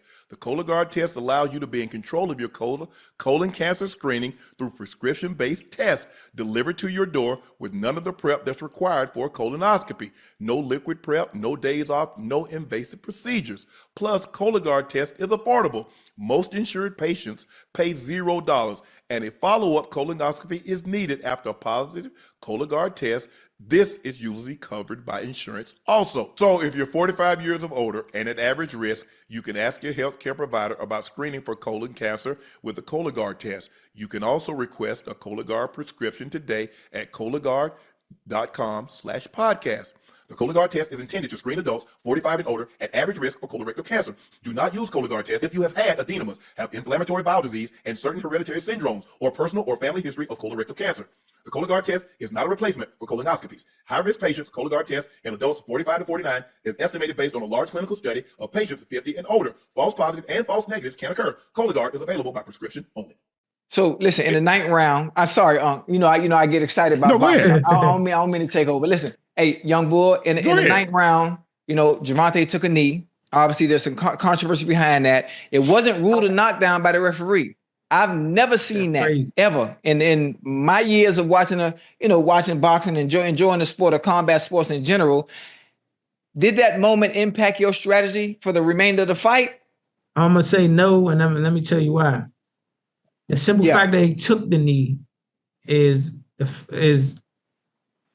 it was really a boost, because it's like, all right, all right, what we doing is working. We know that he looking for something. It should have been a knockdown, one. So that's why I'm yelling at the referee, like, keep counting, like, you tripping, keep counting. That's a knockdown. Because if y'all didn't notice, he started the count. He started the count. He did. Cut it. And then he stopped? Yes, he stopped. Okay. So when he resumed the action, I'm like, what you doing? Keep counting. Like, you can't do that. Right. So, and then it wasn't even registering or processing through my mind the other rules, to the simple fact that he could have got disqualified for having his corner come up to the ring and assist him during the round. Or you can't come to the mat. Do that. Or he can't turn his back on during the fight. That's cause for that's the wave it all. He took a knee and then turned around and went to the corner. A ref will usually stop the fight. Oh, I ain't know that. Yeah. Damn. I'm watching you. A lot of times when people hit Tank, like Ocho was saying, they retreat. But it seemed like you had a strategy. Like, if he hit me, I'm gonna hit his ass back just as hard as many times as he hit me. And I don't think he expected you to return the kind of fire that you returned, because you wobbled him a couple of times. And I'm not so sure that I've seen Tank wobble like when you caught him a couple of times and you was getting through the guard. I mean, hey, normally a southpaw fighter, that lead right is a home run right down Broad Street, and you kept touching him with it. For sure. It was one of the many things that we trained for. Obviously, he happy-go-lucky with his left. And it been working for his whole career. He been knocking these dudes out. So, we've been training. We've been sitting on the left, being able to working on countering, working on, being able to block and come back. And we had some pretty fast guys, and then we had some pretty strong guys that I had to, switch rounds with every sparring session. So, we was ready. We was prepared. And like you said, them dudes wasn't really cracking him back, and I was really throwing that fire at him, and the accuracy was really probably pissed them off too. And the fact that I was busy, it's like, all right, this ain't stopping. Yeah, crazy. I thought you did an unbelievable job of keeping the pace up. Like Ocho said, he's a guy that likes to start slow, so he has some energy reserved. So when he comes out from 5 through 12, he's like, I got a lot left. I know, hey, I ain't really spent no gas. I just been coasting. I've been on electric mode. Now I got this fire, I got this gas in the tank. I'm finna unleash. But you met fire with fire. I've heard Floyd say that, like, when he went into a fight, he never watched tape on the guy that he was fighting. He left that up to his corner to watch the fight and then tell him instructions. He would take all that information, and then once he got into the ring, blah, blah, blah. Do you watch fight? When you going against a fighter, do you watch them, or you leave that up to your corner to watch and then give you an instruction of what you should do? I don't watch them a lot. I just so happen to be a boxing fan that the fact that I do watch him fight, you know what I'm saying? Like I really like boxing. And he's just somebody to watch. He's a spectacle. He's a knockout artist, skilled guy, like one of the better pound for pound fighters. I like watching good fights. So I do know some of his tendencies, but to study him, not really. I left it up to my dad. But one day in camp, we did sit down and watch a few of his fights back to back. Okay. Hey, listen, Tank has publicly expressed interest, obviously, in a rematch. You want a rematch as well. Are you open to immediate rematch, or do you have you don't need a tune-up, but do you have a tune-up fight just to keep yourself going, or do y'all run it right back? Immediate. And just to let y'all know, like in my contract, immediate rematch was signed. I signed for the immediate rematch when I signed for the first fight, just in case he lost or just in case it was a draw. So they put that clause in there. They put a rematch clause in there. So I already signed the rematch clause. Okay. So when you got a rematch clause, how long we taking? How long is the break before you start training again? Is it 6 months from now? It's up to the A side. How's that work? It's up to the A side and when they want to fight. So I'm thinking it's going to be soon. But I'm hoping it's going to be soon. Let's say that. I mean, I'm saying from a boxing standpoint, as a boxer, what is soon to you? I mean, when you say soon to me, I'm thinking a month. I know that's I'm thinking July. I'm thinking July. I'm thinking July. I'm thinking July. I'm thinking July for sure. Okay. But if I'm not mistaken, Lamont, I think I read something that he reached out to Lomachenko's side and see if they were interested. Did you read that also? Did you see that? But you can't believe everything you see. And if it is true, then that'd be funny. But I'm pretty sure the rematch happens, and I'm pretty sure that's the next fight for both of us. Mm-hmm. But let me ask you this: would you be interested? Go ahead. Would you be interested in fighting Lomo or Teofimo Lopez? Of course. Or me? Hold up, Chad. Hold up, Chad. How about? Hey, put pause on it, Lamont. Put pause on it.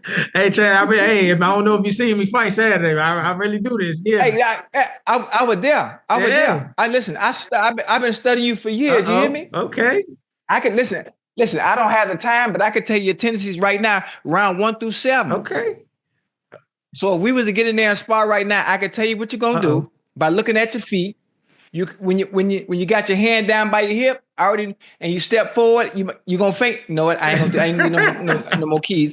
But listen, I've been studying you. I know you. So if you want to spar at any point, if you get ready for the next fight, right? I think I seen you work. You're southpaw, right? Yeah. I got hands. I'm like, he ain't got no power though. He ain't got no power. Huh? And he got pillows. He got pillars at the end of his arm. He ain't got no power, Lamont. Hey, Lamont, listen. They throwing number cake blows. Ain't no. Hey, Lamont, they where I'm from, they call me hella hands. Yeah, they call me hella hands. But listen, reflecting on your performance, right? In that fight, bro, your game plan was phenomenal. Everything you did, you executed from round 1 all the way to 12. After you have a fight like that and you put on a show like that, what aspects? I mean, like, how do you improve off of that? Because if you were to grade your performance that night, you get an A+. Yeah. So what do you go back and work on after putting on a goddamn show like that? Man, just going on. See, my thing is I always want to get better all the time. No matter if I do have a good performance or not. I just go back and I watch the tape and see what he do.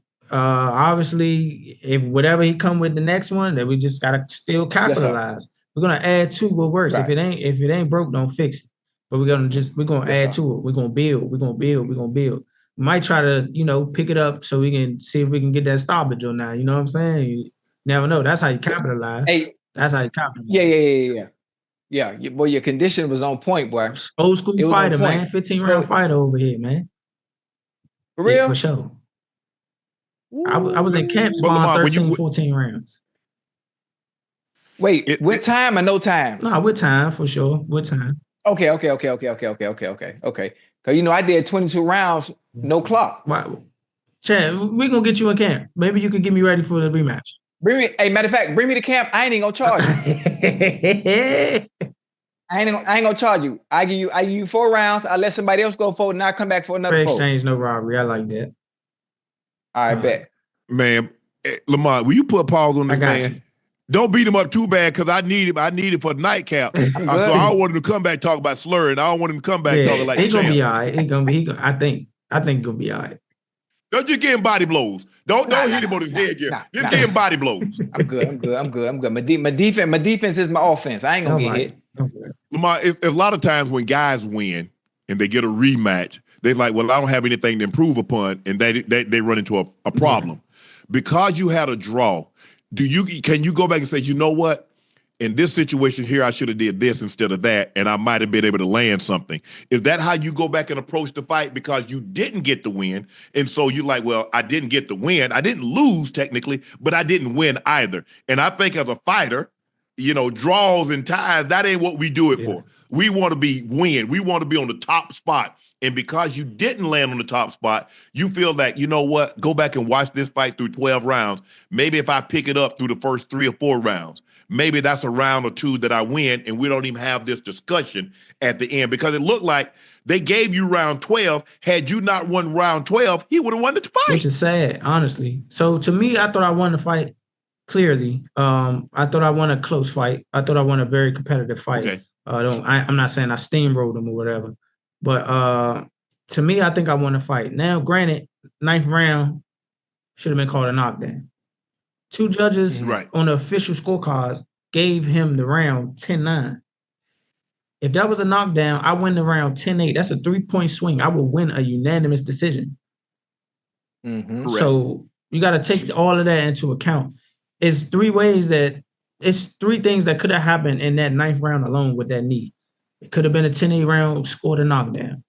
It could have been a disqualification. Or I could have won by TKO. So honestly, when you look at that and you say, I got a draw against the #1 spectacle in America, a pound-for-pound talent, and a guy with a 90% knockout ratio, you look at it and like, okay, if you got a draw, more than likely you were supposed to win that night. So even though I didn't get to win, I'm not a moral victory guy. I'm pissed that I didn't win, honestly. Right, exactly. I'm pissed that I didn't win. But I really think that I should have. A lot of people think that I should have. And the rematch is just going to make it worse for him because I got to rev it up. Like you said, I got to do something. I got to do something. I got to pick it up somewhere to turn this around and make it a victory for me.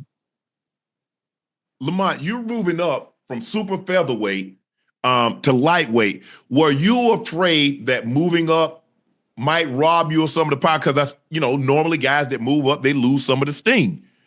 Were you concerned about that? Are you going to stay? Are you going to stay at super feather? Or are you looking to move up to maybe go to 135, 140, even higher? Nah, one thing that 135 gave me is a lot more sting. I ain't gonna lie, it was 5 less pounds I had to lose. So, I felt. So what do you normally walk around at, Lamont? Normally, I want to say 50, 55? Especially if I'm in the gym. No, I walk around like 150.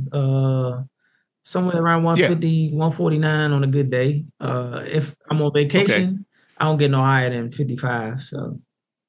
Okay.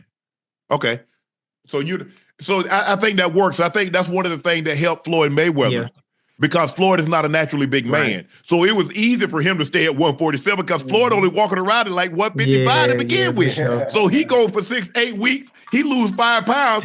That's his sweet spot. For sure. Hey, And that's another thing with you. It's not like you're walking around 165, Yeah, nah, I can't do 160, 165, and you got to strip down 35, 30 Right. pounds. You only having to come down 10, maybe even 15 Right. pounds at a max. Right. Yeah. So that's a lot. That's not that drastic where you see these guys have to go through this massive dehydration in order to make weight, because you keep doing that, fluctuating your body, man. It takes something out of It you, definitely man. take a toll on you for sure.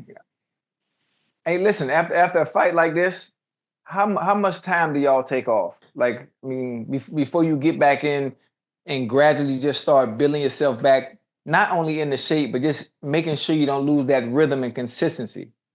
It's tough, man, especially how boxing is today.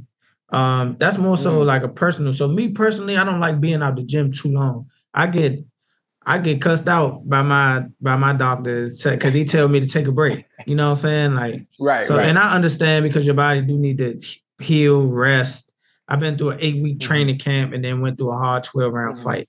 So, got to get your body together, take some time off, because when you peak and you peak at the right time, and I think I peaked at the perfect time Saturday night, Right. it's, it depletes you. So I get a little rest. Probably like 2 weeks. Then I want to be back in the gym. One, because I probably get too heavy and I'm like, I don't feel right. Right, you don't feel right, yeah. I be bored. I normally be in the gym. So that's how I go. Wait, where you live at? What state? I live in DC. Okay. I'm make a little trip down there, man. Whenever you get back in the gym and you want to start sparring, I'm gonna come down there. And I got a little. I'm a bad man, Chad. I don't know. I know. I'm a bad man too. That's what my teacher called me when I was in high school. But listen, I got a little bet for you, right? We're gonna do 8 rounds, right? We gonna do 8 rounds? We're gonna do 8. Yeah. If you can beat me at least 4 rounds. Now, LeBron James, he just scored 50,000 points, right? He sent me the ball. If you could beat me, if you could win more rounds than me, I send you this ball he gave me to put up. I'm my dad right now. We can set that up. Milestone. We're gonna set that up for sure. You gonna take that ball above him? You gonna get that ball above him? Okay. Right in the trophy case. Right on top of the belt. Okay. Matter of fact, I'm gonna make it easy for you. I'm only using my jab hand. Oh man, you giving it away. Nah, I mean, listen, I can take what I'm doing and still win. Man. That's what I do. I told you they call me hella hands. You giving the prize away. LeBron ain't gonna like that. Oh nah, you ain't gonna get that. You think I'm gonna lose to you and lose that ball? Sure. For sure. Devil is alive. Hey, let me ask you this, Lamont. After the Tank fight, who would you like to fight after Tank? Are you gonna stay? Are you gonna stay? If you rematch, you beat Tank at 135. Are you gonna stay at 135 or slide back down to 130 or go up even to 140? It depends on what's available. If the champions at 35 are available, I want to fight them. I want to unify, obviously. That's good for my career. That's like legacy fights, and on top of that, they big money fights. Money. If they're not available, I would go definitely defend my title at 30 and probably try to unify there, because I can make 30 comfortably, and and I feel like I run that division. Like I probably can even go undisputed if they let me. That's loud. Because I'm like, Lamont, being a student of the game, I know you heard your dad, you weren't around there, but I know your dad has told you, or whomever in your corner, about the 4 kings.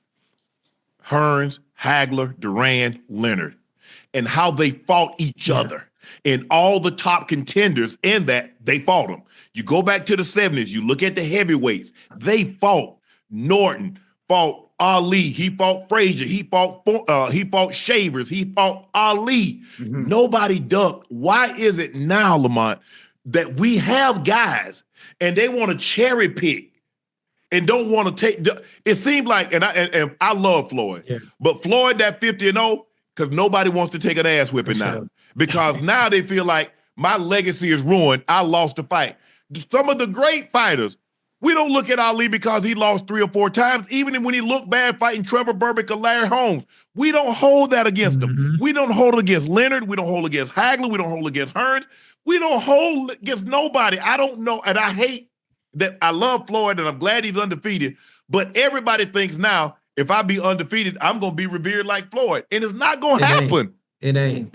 Floyd is one of a kind fighter, man. In the caliber of He his is. own. Even if a lot of people do go undefeated and retire undefeated, it's not going to be the same. And it's not going to be the same because Floyd put in his work. Floyd fought them guys when he was able to. And stuff He like fought that. everybody. He fought them guys.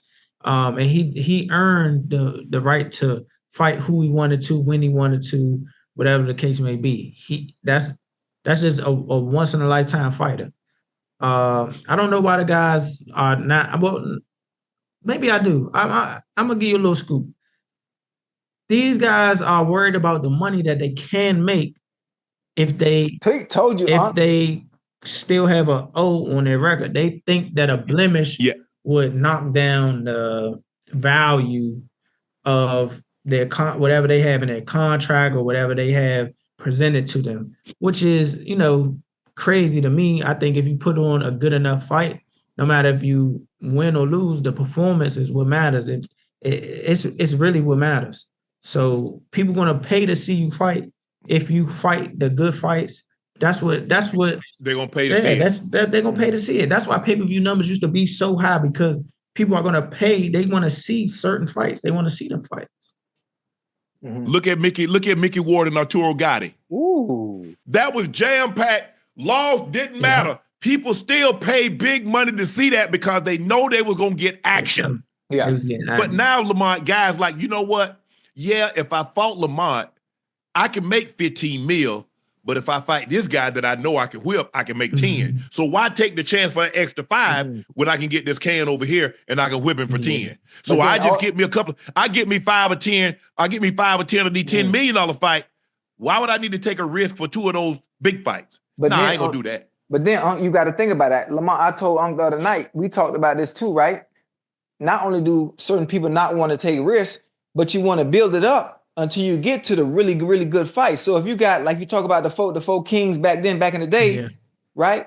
And today's, if you got the best boxers, right? And if all the best boxers fight each other right now and not have fight after fight after fight and actually build it so people want to actually want to watch and you can maximize your pay, that's a little different. Think about how long before Earl and Bud actually fought. Yeah. Look how long it took. Look how many fights they had because there was a build up to it. So from that standpoint, I kind of get it and understand. You want to maximize your pay. You also, nobody wants to lose, but at some point they ain't gonna have no choice but to fight each other. But Ocho, you got to understand. The timing got to be right. But think about it, and Lamont, you know this. Sugar Ray went to 160 to fight Hagler. He definitely did. Hearns went up. He definitely did. He didn't come down. They went to him. They did, because they started started off as guys that's very welterweight. similar, 130, 135. They went up 2. Sugar Ray was 147, went to 160. Hagler, Hearns was 147, went to 160. He definitely right about that. That's middleweight. And Ray and Duran started at 35. So. But Duran, he was that small? Yeah. One of the best lightweights to ever do it. Yeah. Horse hands. A lot of those guys started. Yes, a lot of those guys started there. Ocho, 30, 35, Floyd, 30, 35, 40, 47, and De La Hoya at 54. Yeah. Oh yeah. A lot of them guys. Yeah, and had Pacquiao's an anomaly. Pacquiao started at like 106, 112, and went and blew through everything. Eight division champion, and still knocking them out. Yeah, you're not gonna see that.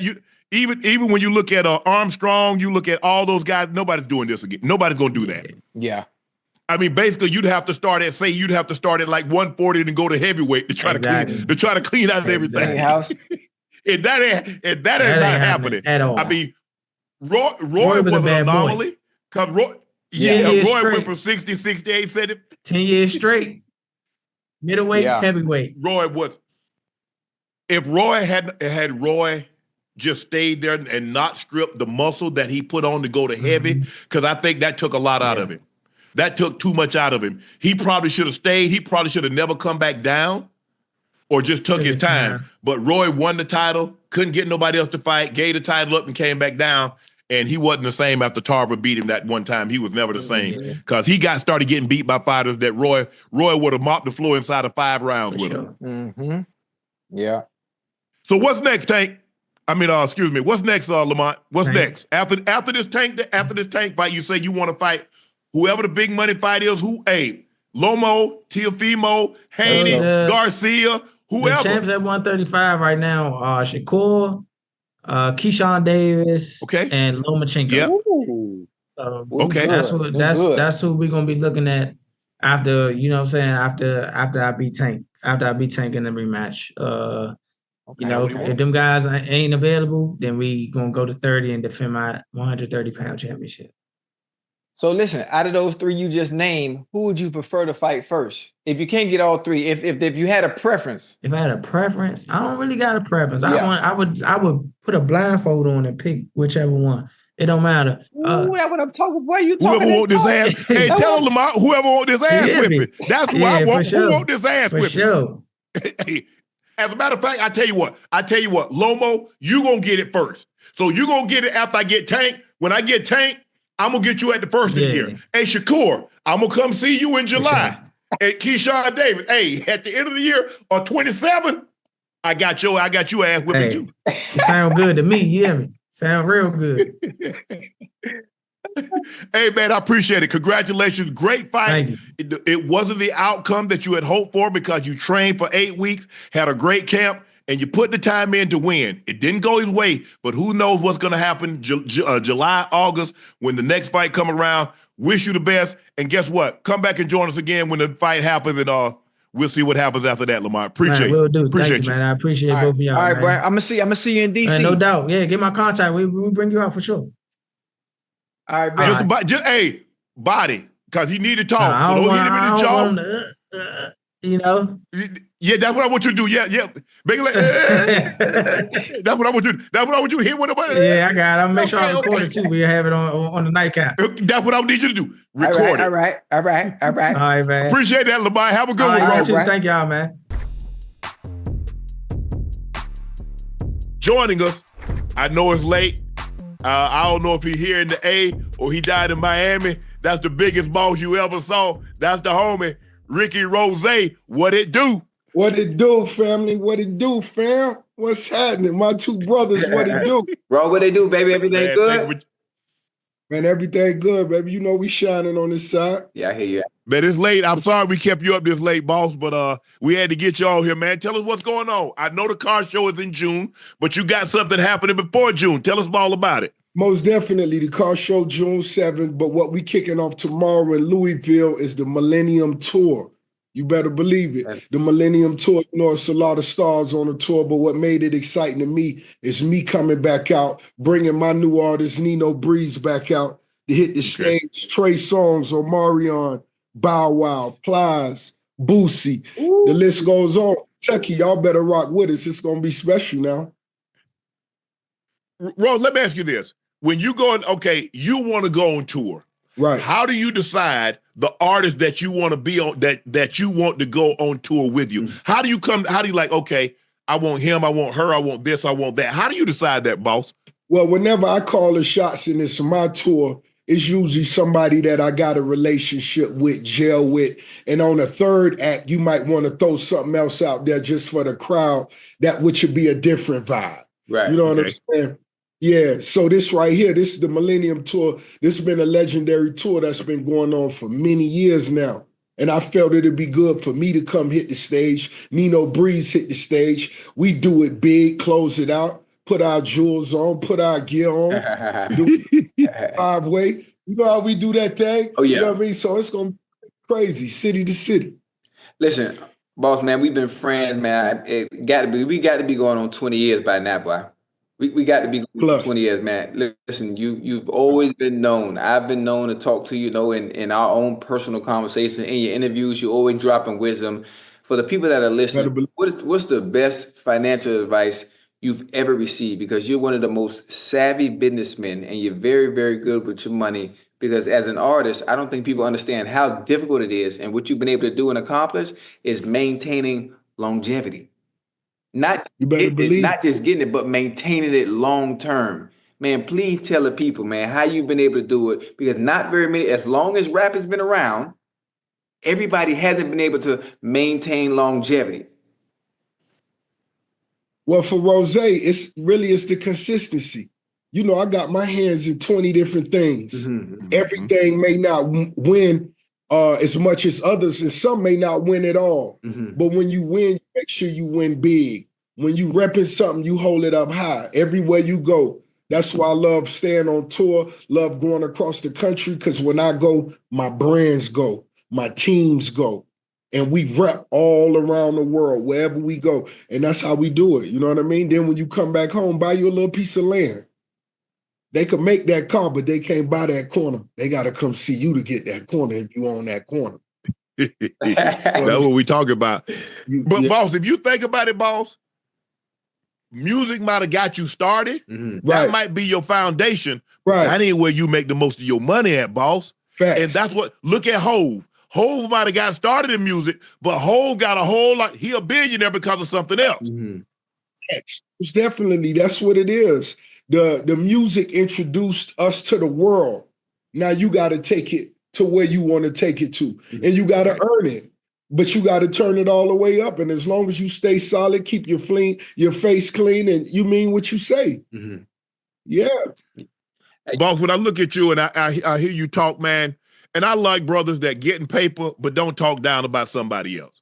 Because a lot of times we have the propensity, Rolf, that we make a little paper or somebody make a little paper more than us, that we start to feel some type of way and we try to be negative towards that paper when there's an opportunity. And I was telling Ocho this the other day, 80% of the money that's in circulation has been printed since 2020. So what that tell me, Ross, if they run out of money, they'll print some more. So if your boy getting all of it, don't worry about it. Just wait a couple of days. They're going to go back to the factory. They're going to print some more for you. You already know. And we're going to make sure they keep printing us some. And when it come to us getting paper, we ain't talking down on nobody. This for motivational purposes only. Whenever you see that jet fly in, you see that yacht pull up, that's the hard work. You see the fun times, you see the rewards, but you got to see the grind. When you come to my story every morning, you going to hear Rose preaching, let's go get it. Let's do something new. You got to get that piss out the back of that toilet. You got to get the rust off the side of mama house. It's 2025. We can't be bullshit, man. We going all the way up, man. Hey, right. You know that. This episode of Nightcap is brought to you by Cologuard, a non-invasive colon cancer screening test. Did you know colon cancer is considered one of the most preventable yet least prevented cancers? When caught in the early stages, colon cancer has a survival rate of 90%. So screening and early detections are key to reducing overall colon cancer deaths. That's why the American Cancer Society recommends that if you're at average risk, you begin screening for colon cancer at age 45. And a convenient way to do that is with Cologuard test. The Cologuard test allows you to be in control of your colon cancer screening through prescription-based tests delivered to your door with none of the prep that's required for a colonoscopy. No liquid prep, no days off, no invasive procedures. Plus, Cologuard test is affordable. Most insured patients pay $0, and a follow-up colonoscopy is needed after a positive Cologuard test.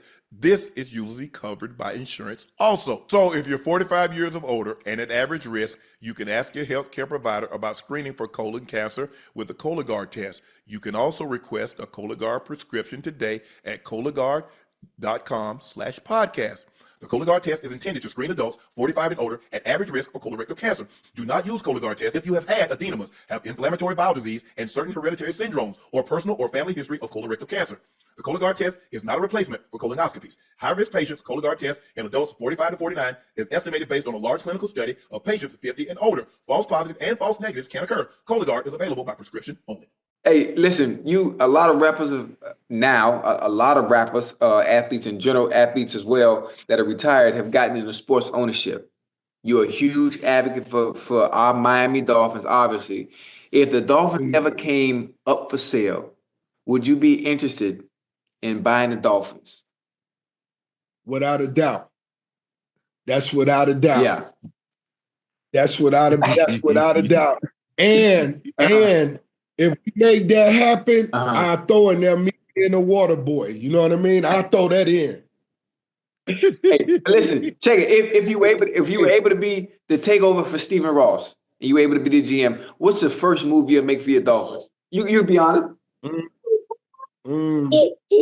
I spend some money. We gonna spend us some money. We got to get somebody else to back up Tua. We love Tua. He's an amazing person, amazing quarterback. Right. But we just got to make sure we get somebody behind him. We're gonna do a few things on the defense. Okay. It's a few things we got to do. You know what I mean? For us to have that run, like y'all was just discussing, that Lakers run. Yeah. We got to have that Lakers run. We need us some rings down here, and we really deserve it. As a true Dolph fan, we really frustrated, homie. Listen, it's been a long time, boy. It's been a long time. And I'm talking about this past season. We was all thinking and dreaming Super Bowl. Yeah. Expectations were high based on what we did last year. And for those in the chat, they're gonna say, "Oh, you played for the Bengals." I'm from Dade County. I'm from Liberty City first. I was a Dolphin fan before I got drafted. First. You better believe it. Boss, let me ask you this. I hope you remember that song you did at the house. Oh, yeah. I still got you. Yeah, I remember. I may have to leak that. Man, let me know. I'm ready. Boss, let me ask you this. You were talking about the grind, how you get up, but it seems like people forget to grind. I'm not talking about you because you know what you went through, but when they see the yachts, they see the private jets, they see the whips, they like, oh, he did something, but they forget what Ross did. This is the byproduct. This is the finished product. But what about that 10, 15-year period that y'all didn't see Ross grinding, that y'all didn't see that struggle, that y'all didn't see me cleaning the cars, making $20 and do a little extra when I go get gas and put the fresh scent inside of it? You didn't see that. All you see is the after, but nobody sees the struggle or wants to believe that there was a struggle in order to get to the other side. Without a doubt, it most definitely was a struggle for Ricky Rose those 20 years before I got on. Nobody, they don't want to recognize that all of the records I wrote for others. Imagine you having records that never work yet, and you walk in the club and you hear something that you wrote and it's going crazy. But guess what? You stay down. We stayed down. It's just like, it's so many potential MVP players that's riding the bench. There's so many people who sitting down mad at themselves. Oh, man, I ain't going to even go in. Nah, I got to get in the game, and I got to show everybody my value. And once I get in the game, I ain't going to look back. And that's what we did. I tell Ocho this all the time. I said, Ocho, you don't realize how much success you can have as long as you don't care who gets the credit. A lot of times, I want it, if it can't be done my way, Rose, the hell with it. I'll blow it up. If you won't let me drive the boat, I'll sink the whole ship.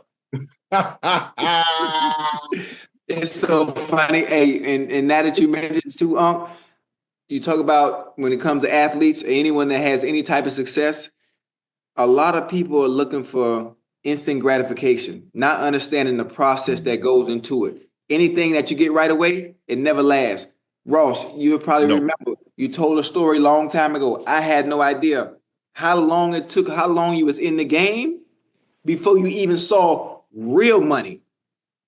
How long you had to continue to grind and get it together and actually get it before, I don't know, you might have been maybe 8, 9, 10 years in the game until you actually saw some real money as an artist and was like, okay, it's paying off.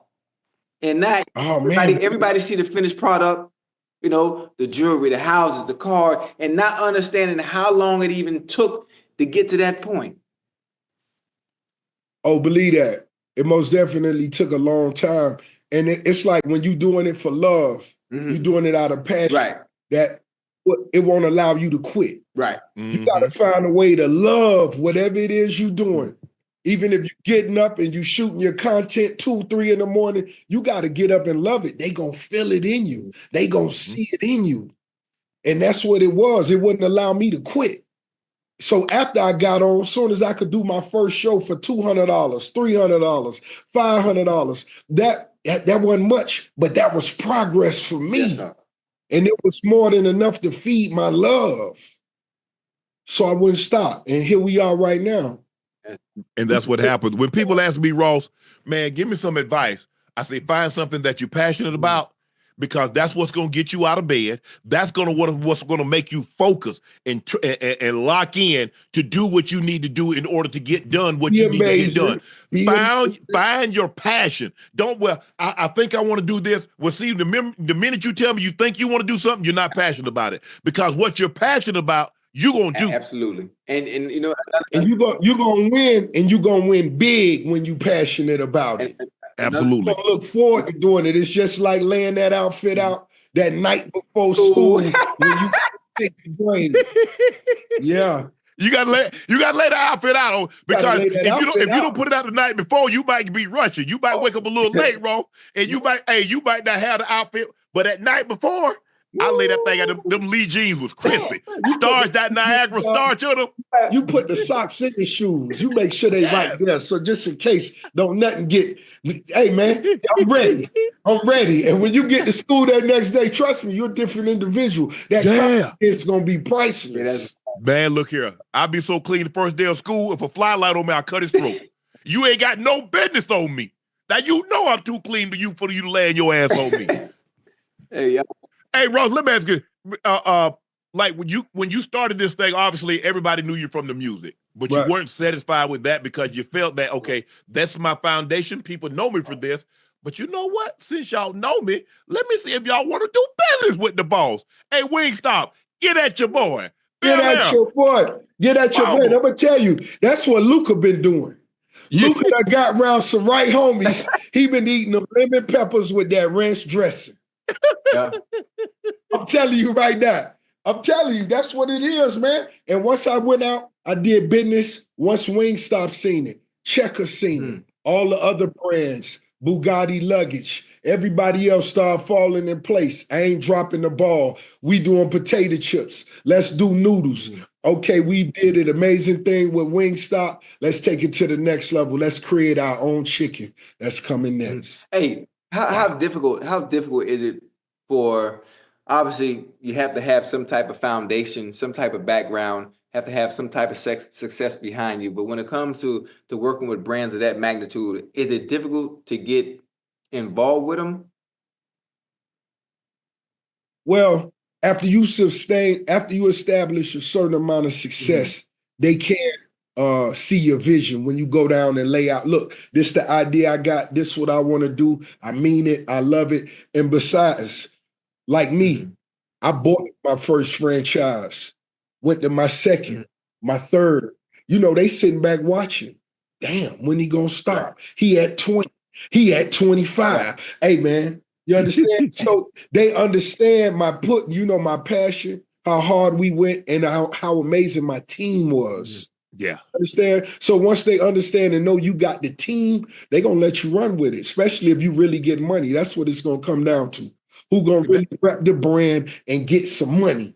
And I did them both well. Yeah, that's the color that people be looking at. You know what I mean? Yeah, black and white and all that other stuff, but they count green. Oh, people can see green. People might be colorblind, Rose. No, they ain't colorblind. They ain't colorblind, but once that thing start coming, everybody get on the same page. When that butter counter start blowing. Oh, that's all they care about. They like, hey, give him another one. Hey, where you want your next Wingstop at, boss? Matter of fact, where you want your next 10 at, boss? Let's go to LA and Texas, baby. Hey, boss, look, we know you love cars. Let me ask you a question. How did you decide to come up with a car show? Because I know you love cars. You were telling me when I did the interview with you a couple of years ago, you told me cars have always been your passion. Right. They always been my passion. I looked up one day, realized I was at close to 60, 70 cars. Damn. Yeah, I'm at the promised land. That was then. Yeah.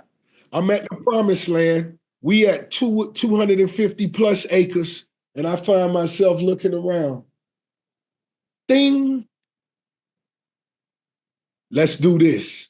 And we kicked off the very first one. And when I say the culture came out, the streets came out, the cars, the bikes, the trucks, the ladies, the hustlers, the athletes. Chad, Ocho was out there riding horses all day. I'm talking about, hey, horseback ride. That's what made me think of doing the rodeo next. I'm like, that's what it if is. you do a rodeo, I'm riding the bull. Hey, you know what? I'm riding the man. bull. I'm gonna take the challenge right behind you. I'm gonna get on the bull too, man. We riding the bulls. Rose. Whoa, I gotta stop you, Rose. Rose, I saw you on the diving board. I don't know if you can hit. I don't know. I don't know if you can hit the ground because the water softer than the. No, I can't hit that ground. I'm gonna let you know right now. I can't afford that, man. I got shows to do. We on tour, man. Yeah. You might wait till the tour over, boss. Let that tour be over before you do that rodeo. Listen, man. I ain't gonna do the rodeo, Ocho. I'm gonna watch. Yeah, I'm gonna make sure we got the biggest bulls out there, so we could goddamn watch a real performance. I'm ready. Hey, I was at the car show. I'm supposed to be out there, enjoying myself and look at the car, looking at some ideas. Maybe if I happen to want to spend a little money, man, I spent about 3 hours on the damn horses, man. Hey, boss, let me ask you this: all day. Are some of those cars? Do some of those cars be for sale? It's like this. I'm thinking about raffling. Maybe raffling something off, or maybe giving one away this year. But all of mine, I usually keep. I buy cars throughout the day of the car show because there's some homies come out who's selling their cars. And in certain situations, I just made an offer they couldn't resist. Yeah. I done bought one for $250,000, $250,000. Let's go. Let's run it. 57 Bel Air convertible. From the King. Yeah, you love them Bel Airs. You love that 57, 55. You love them Bel Airs, boss. 57s, them 55s. I love them 73 verts, them 71s. That's that Dade County vibe as well. So I love my convertibles. I love my Chevrolets. You know what I mean? That's just how I go. And if somebody bring the right Chevy, I'm gonna take it off you. I'm gonna take it off your hand. So you mainly a Chevy guy. You mainly a Chevy guy. You ain't really big into Mopars or anything like that, huh? No, I'm a Chevy guy. Then I love me the Chevys. Then the Shelbys. The Mustang. The Ford, the Cobra. Yeah. Carol Shelby. Okay. Hey. I rock with those in a major way, but that's how I usually go for me. And I cut it off right after that. Okay. That 427 Cobra. You got a Cobra? Of course. Oh, you got one, boss? Man, I had to. Them Shelbys. I love them Shelbys. I was in one of my Shelbys today, man. I love them. I do. Woo. What you got, Ocho? Right, listen, I can't wait. So when the tour kick off, boss? The tour actually kicking off today. It's kicking off Louisville, Kentucky. Like I say, the lineup, next level. All the heavyweights. Omarion, Bow Wow, Trey Songz, Plies, Boosie Badass, Ricky Rose, Nino Breeze.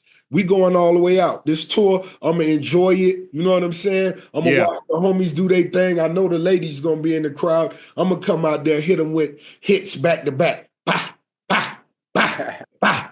Nino Breeze hit him. Bah. Give him another Nino Breeze. Bah. I'm going to give him another one. Bah. That's how we going to do it. We ain't even playing.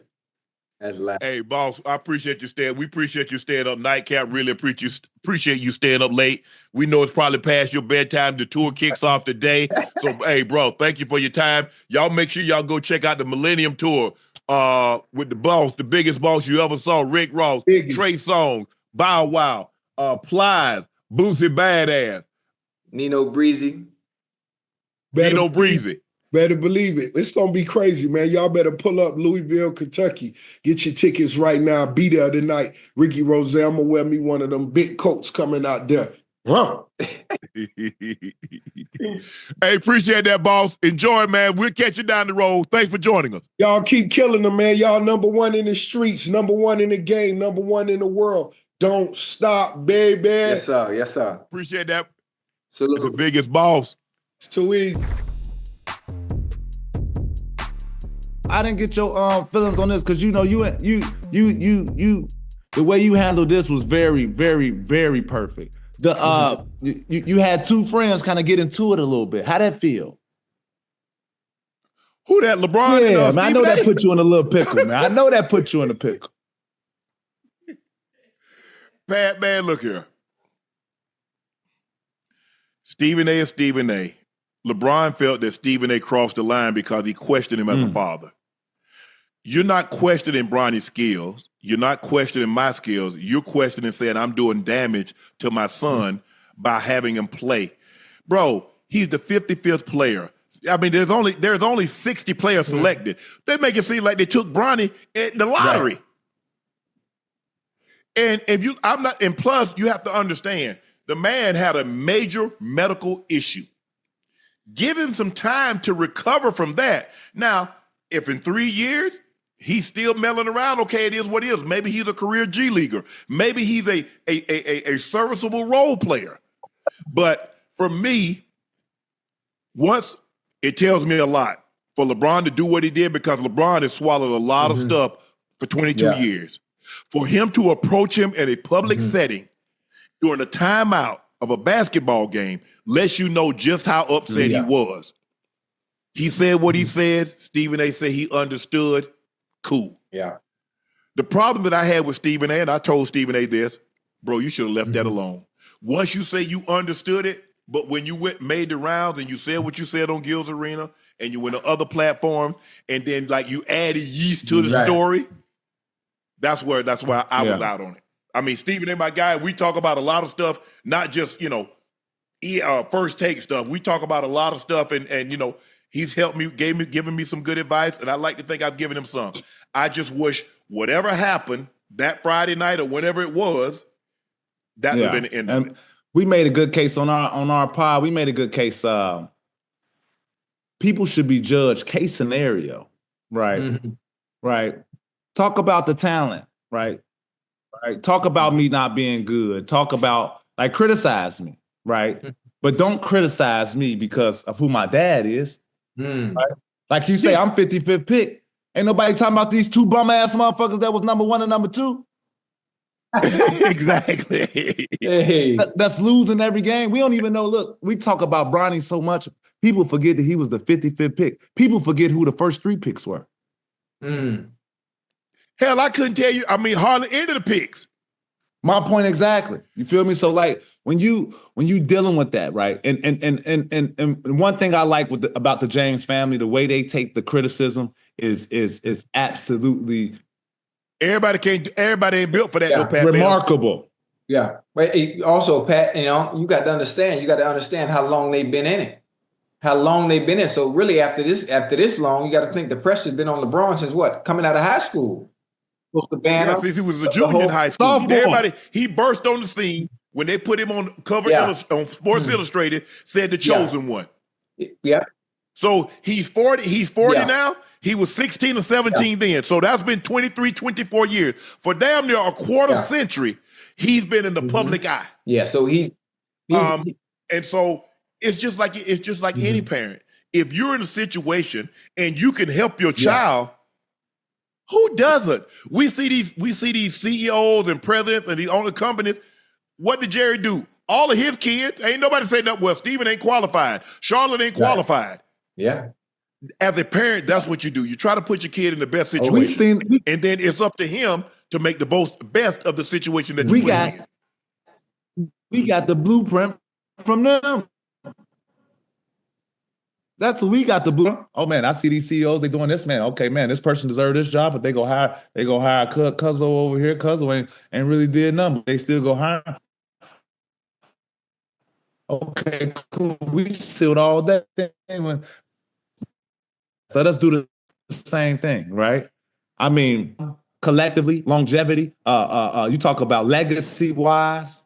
You have to get the mom a lot of credit because it starts with her and it trickles all the way down, right? To Miss Savannah, it trickles all the way down. You have to give that family a lot of credit. They've done a lot, and to still every time you see them, for them to look so royal, so like with so much royalty and handle themselves with so much class is really impressive, especially coming from the Black culture, And this is how I know. This is how I know. Not only the James class, the James family is class personified, but LeBron James as well, Pat. Because you think about his accolades, his achievements, and what he's been able to do since coming out of high school. The pressure being on him being able to take it all this time and reaching a milestone of being the highest scoring NBA player of all time. And the fact that when he hit that 50,000 points you know, and whatever game that was. I just wanted to show you because the rest of the chat has seen it. Some of the other people that have been on here be able to see. Unc has been able to see it. You know, LeBron gifted me the 50,000 ball, the 50,000 point ball, and I just wanted to show it to you. Just check that out. You sure? Yeah, Yeah, you know, I was on the Lakers when that game happened. yeah, this is the ball right here. You'll turn it around a little bit. No, that ain't it. No, you ain't. No, that ain't it. I ain't play with that ball. I ain't play with that ball. Yeah, I scored 2 that game. That ain't the ball I scored with. That ain't the ball. Pat, what do you think about guys staying in college longer because Oh of yeah, I don't NIL? like that. Do you think that'll help? Yeah, I don't the like NBA? that. That's semi-pro. That's semi-pro. That's all that is. Right. Like if you actually think about it and break it down, that's semi-pro. And, Right. And it's crazy because 3 years ago, everybody crying about, yeah, get the athletes, yeah, get the college players, man, they need to get paid. I'm all with anyone doing anything you love. You can get paid to do it. I'm with it. Until it hurts the game. When I watch Auburn play, it felt like, and they end up losing. But in the beginning of the game, it felt like grown man going against teenagers. Right. Right? And and I was a kid that had to go through college, 18, 19-year-old. We all know who Steph Curry was in our class. We already know who Kevin Durant. All these guys in my class. You in the 06 class, you took your class serious. You feel me? How am I still in college cooking and you in the NBA cooking and we in the same class? Right. How y'all older than OKC? Yeah. And you telling me like, and people wonder like, man, it wasn't a lot of buzzer beaters. Yeah, because it's grown man playing now. It ain't a lot of one shining moments no more. Remember in college basketball, you know how many 3-2-1, somebody shoot from half. Man, it's semi-pro. Semi-pro, man. And it's gonna hurt the NBA. That's what it's gonna do. It's gonna hurt the NBA. Pat, we're gonna get you out on this one. You being a Chicago native, give me your top 5 players to come out of Chicago. Man, gotta go D Rose. Yeah. D Rose, that's one. Gotta go D Rose. That's off the top. Gotta go D Rose. I'm kind of different, so I'm gonna go. Hey, listen. I know a lot of these people your friends, so what I call Chicago might be kind of different than what people call Chicago. You know, because a lot of people might say they from Chicago, but I ain't never seen a motherfucker walk down the street. You feel me? So my Chicago very different than a lot of people's Chicago. So I'm gonna start with D Rose, right? I'm gonna start with Isaiah Thomas. Okay, all right. that's 2. It was a guy back in the day. I don't know if y'all know his name was Benji Wilson. Benji. Right. Simeon. He's the one who started a lot, and he don't get enough credit. I'm putting him in there. Right. Now it gets kind of funny, right? It gets kind of funny. Because you can go Michael Finley, right? You can go Quentin Richardson, Antoine Walker. You can go right now, but I'm not. I'm gonna go Will Bynum. Wow. What he did in high school was electric. I've never seen anybody. He's probably the best high school player that ever came out of Chicago. Wow. Because he averaged like 30 something, didn't he? Well, he went to Crane.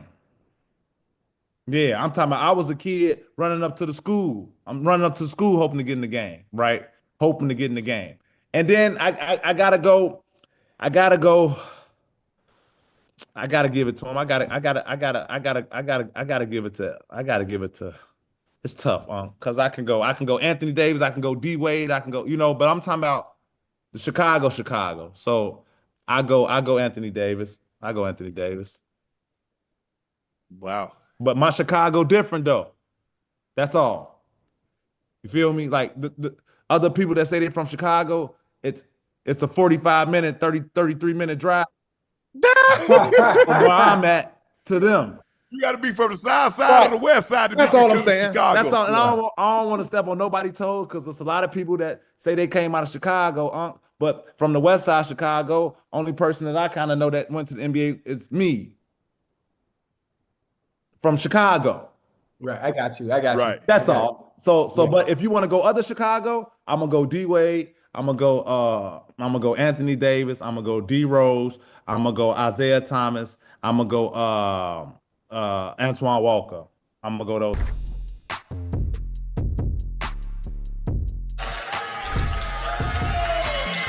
Hey! What they do, Hall of Famer?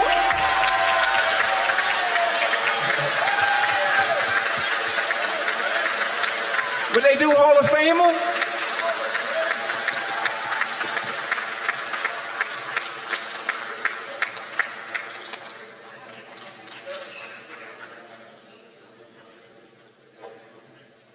Where'd Jordan go?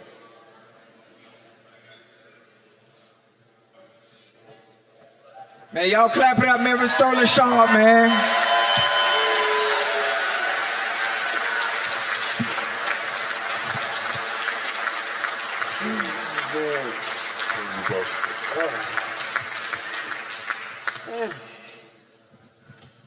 Boss man, what they do, baby? Good. Good to see you. How's it going? Thank you, sir. Yes, sir. Thank you, Doc.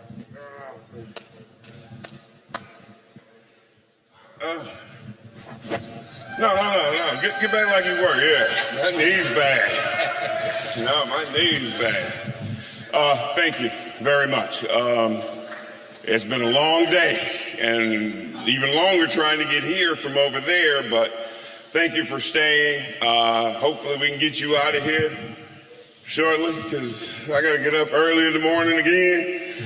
But a tremendous day. It's an honor and a pleasure to follow that guy for a change. And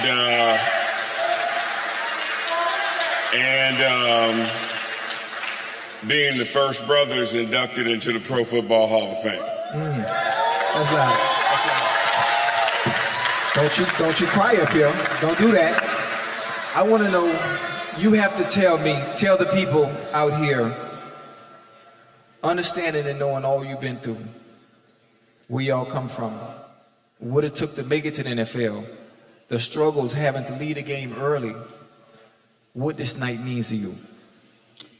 It's kind of interesting, Oach, because I never wanted to be in the Hall of Fame. I never expected to be in the Hall of Fame. This is not something I asked for. This is not something I wished for. This is not something I prayed for. Because when I left the game, the only thing anybody ever talked about is what I didn't do. Now, I'm okay with that. I am. I'm okay with what I put on film. I'm okay with that. But so I never had any expectations. This is not like Christmas to where you know you want a skateboard or you want a bike or you want them pair of Jordans. This isn't like that. So for me, today is kind of interestingly surreal because I didn't want this. This is not something I wished on myself. But, you know, being there and seeing my friends that are in the Hall of Fame that were more excited than seem like I am right now, but they were genuinely happy. My good friend Terrell Owens, I hope I'm not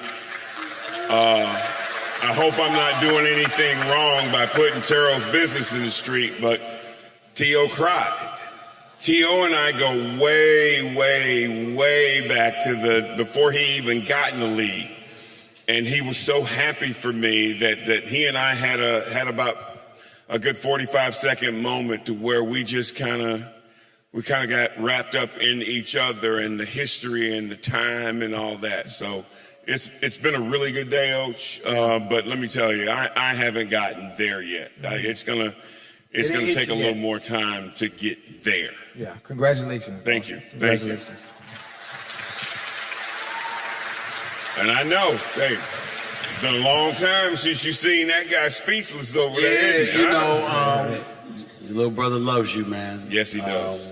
When he talks about you, he talks about the only man that he's ever hoped to be, to measure up to, because he knows he couldn't do it. And anybody that knows you And anybody that knows him knows how he feels about you. Me personally, you know how much love I've always had for you. No Ash, doubt. let's get some tissue now. We need some I've tissue up here.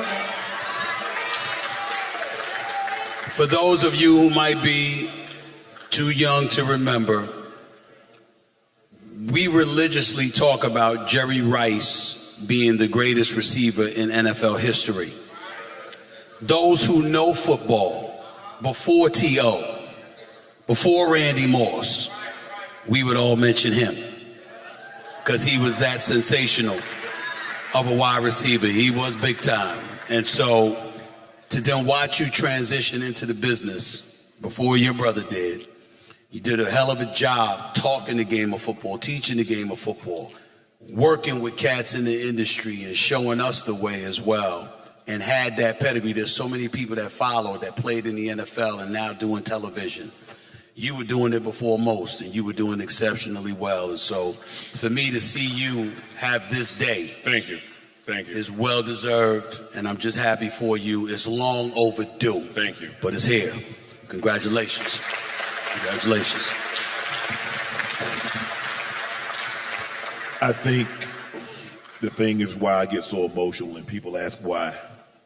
I say because I had GPS to get to where I'm going, because I had to follow him.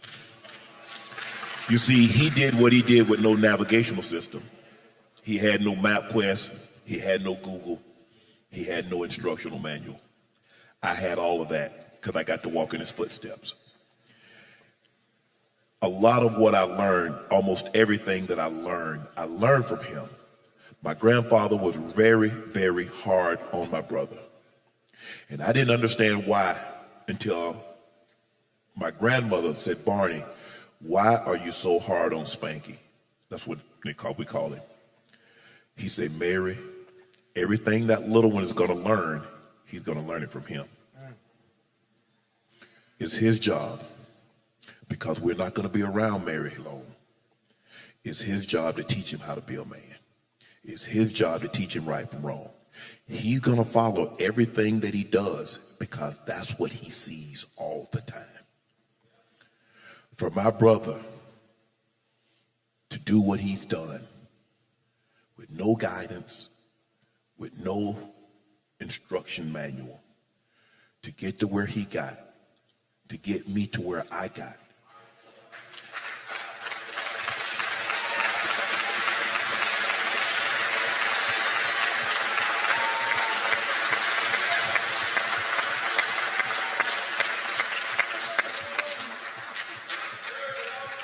You guys have heard me say, the only man I've ever wanted to be was him. He was my hero. He was my role model. He taught me to shoot a basketball. He taught me to throw a football. He taught me how to catch. He taught me how to tie my shoes. I'm not the man that's sitting before you today. I watched everything that he did. I hung on everything that he said. And then you heard me tell this story that he's only 3 years older than I, but he's more like my father. My sister's 8 years older. She's more like my mother because everything that they did was what a mother and a father would do for a child. I'm not here. I'm not the man that I am. I'm not the person that I am. I'm not the friend that I am. I'm not the father that I am. Without seeing how he did things. We're brothers, we're a lot alike, but we're very different. Because I've always had to fight. Everything came so easy to him. I was so small, they called me Pee-wee. And I never understood why I couldn't beat him in certain things. He was always prouder of things that I did as opposed to what he accomplished. He was much more happy when I got drafted than he did. He went first pick in the seventh round. The seventh pick in the first round. I went seventh round, 192. He was so excited. He would just call and say, man, y'all don't know what this moment means. Not just to our family. My mom is going to be extremely excited. I'm extremely excited. Our high school coach who coached my mom, who also coached he and I. Bro, this is And God heard prayers I didn't even know he was listening to.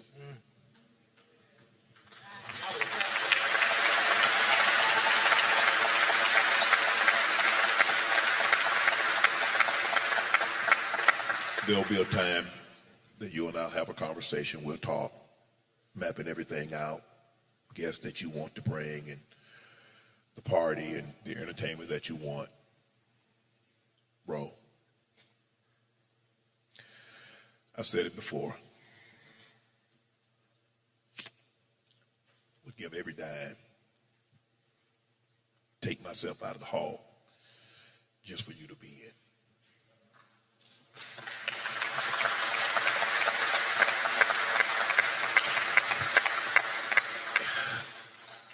I measure my life in summers. I don't say years, say how big I pretty got. Hopefully, pretty healthy. I got 20 summers left. I'm good now. I'm good.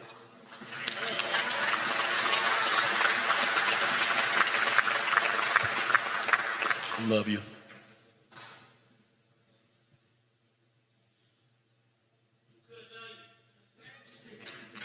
There's only two men, guys, I've ever told that I love. My son, my brother. Lord have mercy. It was so hard to keep this a secret, Stephen A. When I got the call, and I had to get him to come to my home, and they wanted to go do it in Glenville. I said, bro, I hadn't been to Glenville in 13 years. He gonna know something up if I tell him to come down there. So I lured him to the house. Still, he hadn't seen me in my home in 6 years. So if I call and I tell him to meet me somewhere, he's gonna think something's wrong. Like, what's up, bro? He's like, what's up? I said, man, just come to the house. He's like, I'm in town. He's like, you all right? I said, yeah, bro, I'm good. I'm good. I just, I'm in town and, you close by. And he had surgery on his eye. He had a detached retina.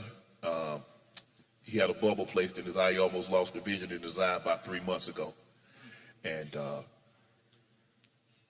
said he had some blurred vision in his eye. And he went to the doctor, and the doctor said, we got to perform surgery. They couldn't perform surgery that afternoon because he had already eaten, so they got him in the next morning. So that's what we've been dealing with. Had a lot on my plate dealing with that. Because I worry, I'm the worrier of the family. I think that's my responsibility now. But bro, I'm so happy. I'm so proud of you. I'm getting it. I'm getting there. It's hard to explain because you don't want to put your emotions on someone else. But and I think that the easiest way to explain it is we've all experienced, I think, Christmas. You have a list, and you're hoping that you could get 2, 3, or 4 of those things. I never wished for this. I never wanted this. And I said it tonight out loud for the first time, and the reporter was like, what do you mean you never? I'm like, man, you don't understand. I only wanted to do one thing, and that was play. I didn't want to be an all-pro or a pro bowler or all that up. I just wanted to play. And I got to do that for 7 years. And I'm good. And then the Hall of Fame comes around and they're like, okay, you've been out 5 years. Sterling Sharpe is on the list of 25. He would be a shoo-in if he played longer. But they never talked about what I did. And I was like, if it wasn't enough, wasn't enough. I'm okay with that. I slept real good before I found out I was going to the Hall of Fame. And I slept good after finding out. But I really didn't have any aspirations on wanting this. It is a tremendous honor. I know exactly what that means. I went through it with him, and that was the greatest athletic achievement of my entire life, was going on that journey with him through the Hall of Fame. Me going in will not exceed when he went in. It won't do it. It's not going to come close. That was probably the happiest I'd ever been because I knew where he came from going to Savannah State. a college he said he wasn't going to go. That's one of the times that I told him what he was going to do. So I knew how hard he fought. And I mean, there's not a lot of opportunities for us in sports to where I know what Stephen A's journey was like to get here, or I know what Chad's journey was like to get here. I know what his journey was like. And all my prayers were for him. I'll embarrass him about one story. I paid all his bills. He was in the NFL. I paid all his bills until my daughter was born because that was mine.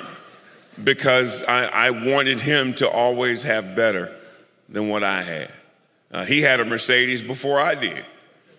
He couldn't afford one, but he was driving one. And then he wanted to go to a beach party, and he drove my new one and wrecked it. I junkyarded. Yeah, that's what he said. I junkyard your car, dog. Wait, what? So you have to understand that we're brothers, but we're one side of the same coin. We'll say different things differently, and we'll do different things differently, but we think alike. And God is truly, and I will tell you this story, and I'm going to be quiet. A guy said to me, if you go in the Hall of Fame, are you going to do like everybody else and thank God because you think God wanted you to be a Hall of Famer? If there is a God. And I said this. I said, my own brother stood up and said, if you would have played longer, there's no question in my mind that we would be the first brothers in the Pro Football Hall of Fame. That was in 2011. Since he said that, I have not had one catch, I have not gained 1 yard, and I have not scored 1 touchdown. And we are the first brothers in the Pro Football Hall of Fame.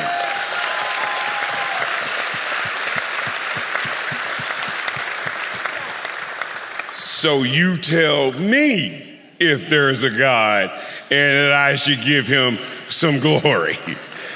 And so, for me, that is what I'm probably most proud of is everybody used to say, Shannon, stop trying to be like him. You can't be like him, Shannon. Stop trying to do what he does, Shannon. You can't do what he does, Shannon. Stop trying to imitate him, Shannon. Be your own man, Shannon.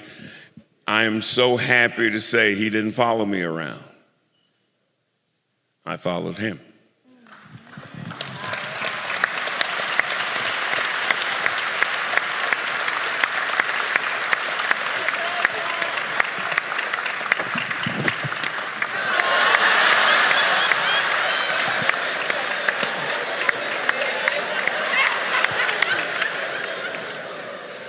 Class of 2025 Pro Football Hall of Famer, Sterling Sharpe.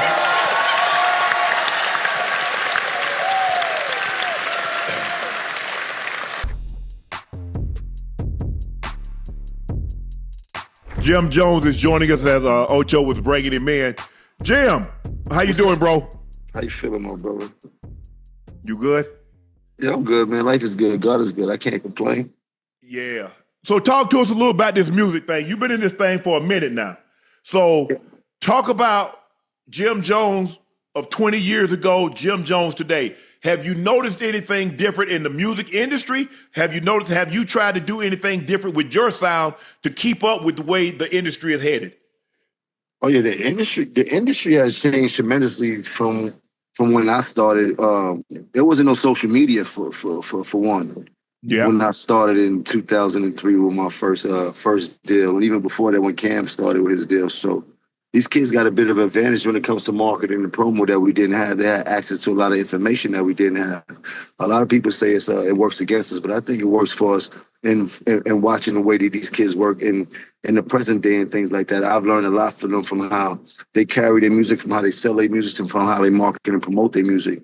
Us as being here for so long, we tend to get caught up in our dinosaur ways from yesterday and how they carry artists, but that's not the way they carry artists today. So there are platinum artists that have their nose up because they're big platinum artists, but that don't count in today's society. They don't carry it the same way. So what I've chosen to do was always chose to try to reinvent myself, but not to the point where I'm chasing, but there's a medium that I reach because I always want to teach these kids, but I always want to learn something also. So, you know, that and with reinventing yourself, you got to be willing to be disciplined to know what direction you want to go in when it comes to reinventing yourself. You know what I mean? One of the things I credit it do is the gym. The gym is one of the biggest attributes to me being able to sustain this long in the game. Sustainability is a motherfucker.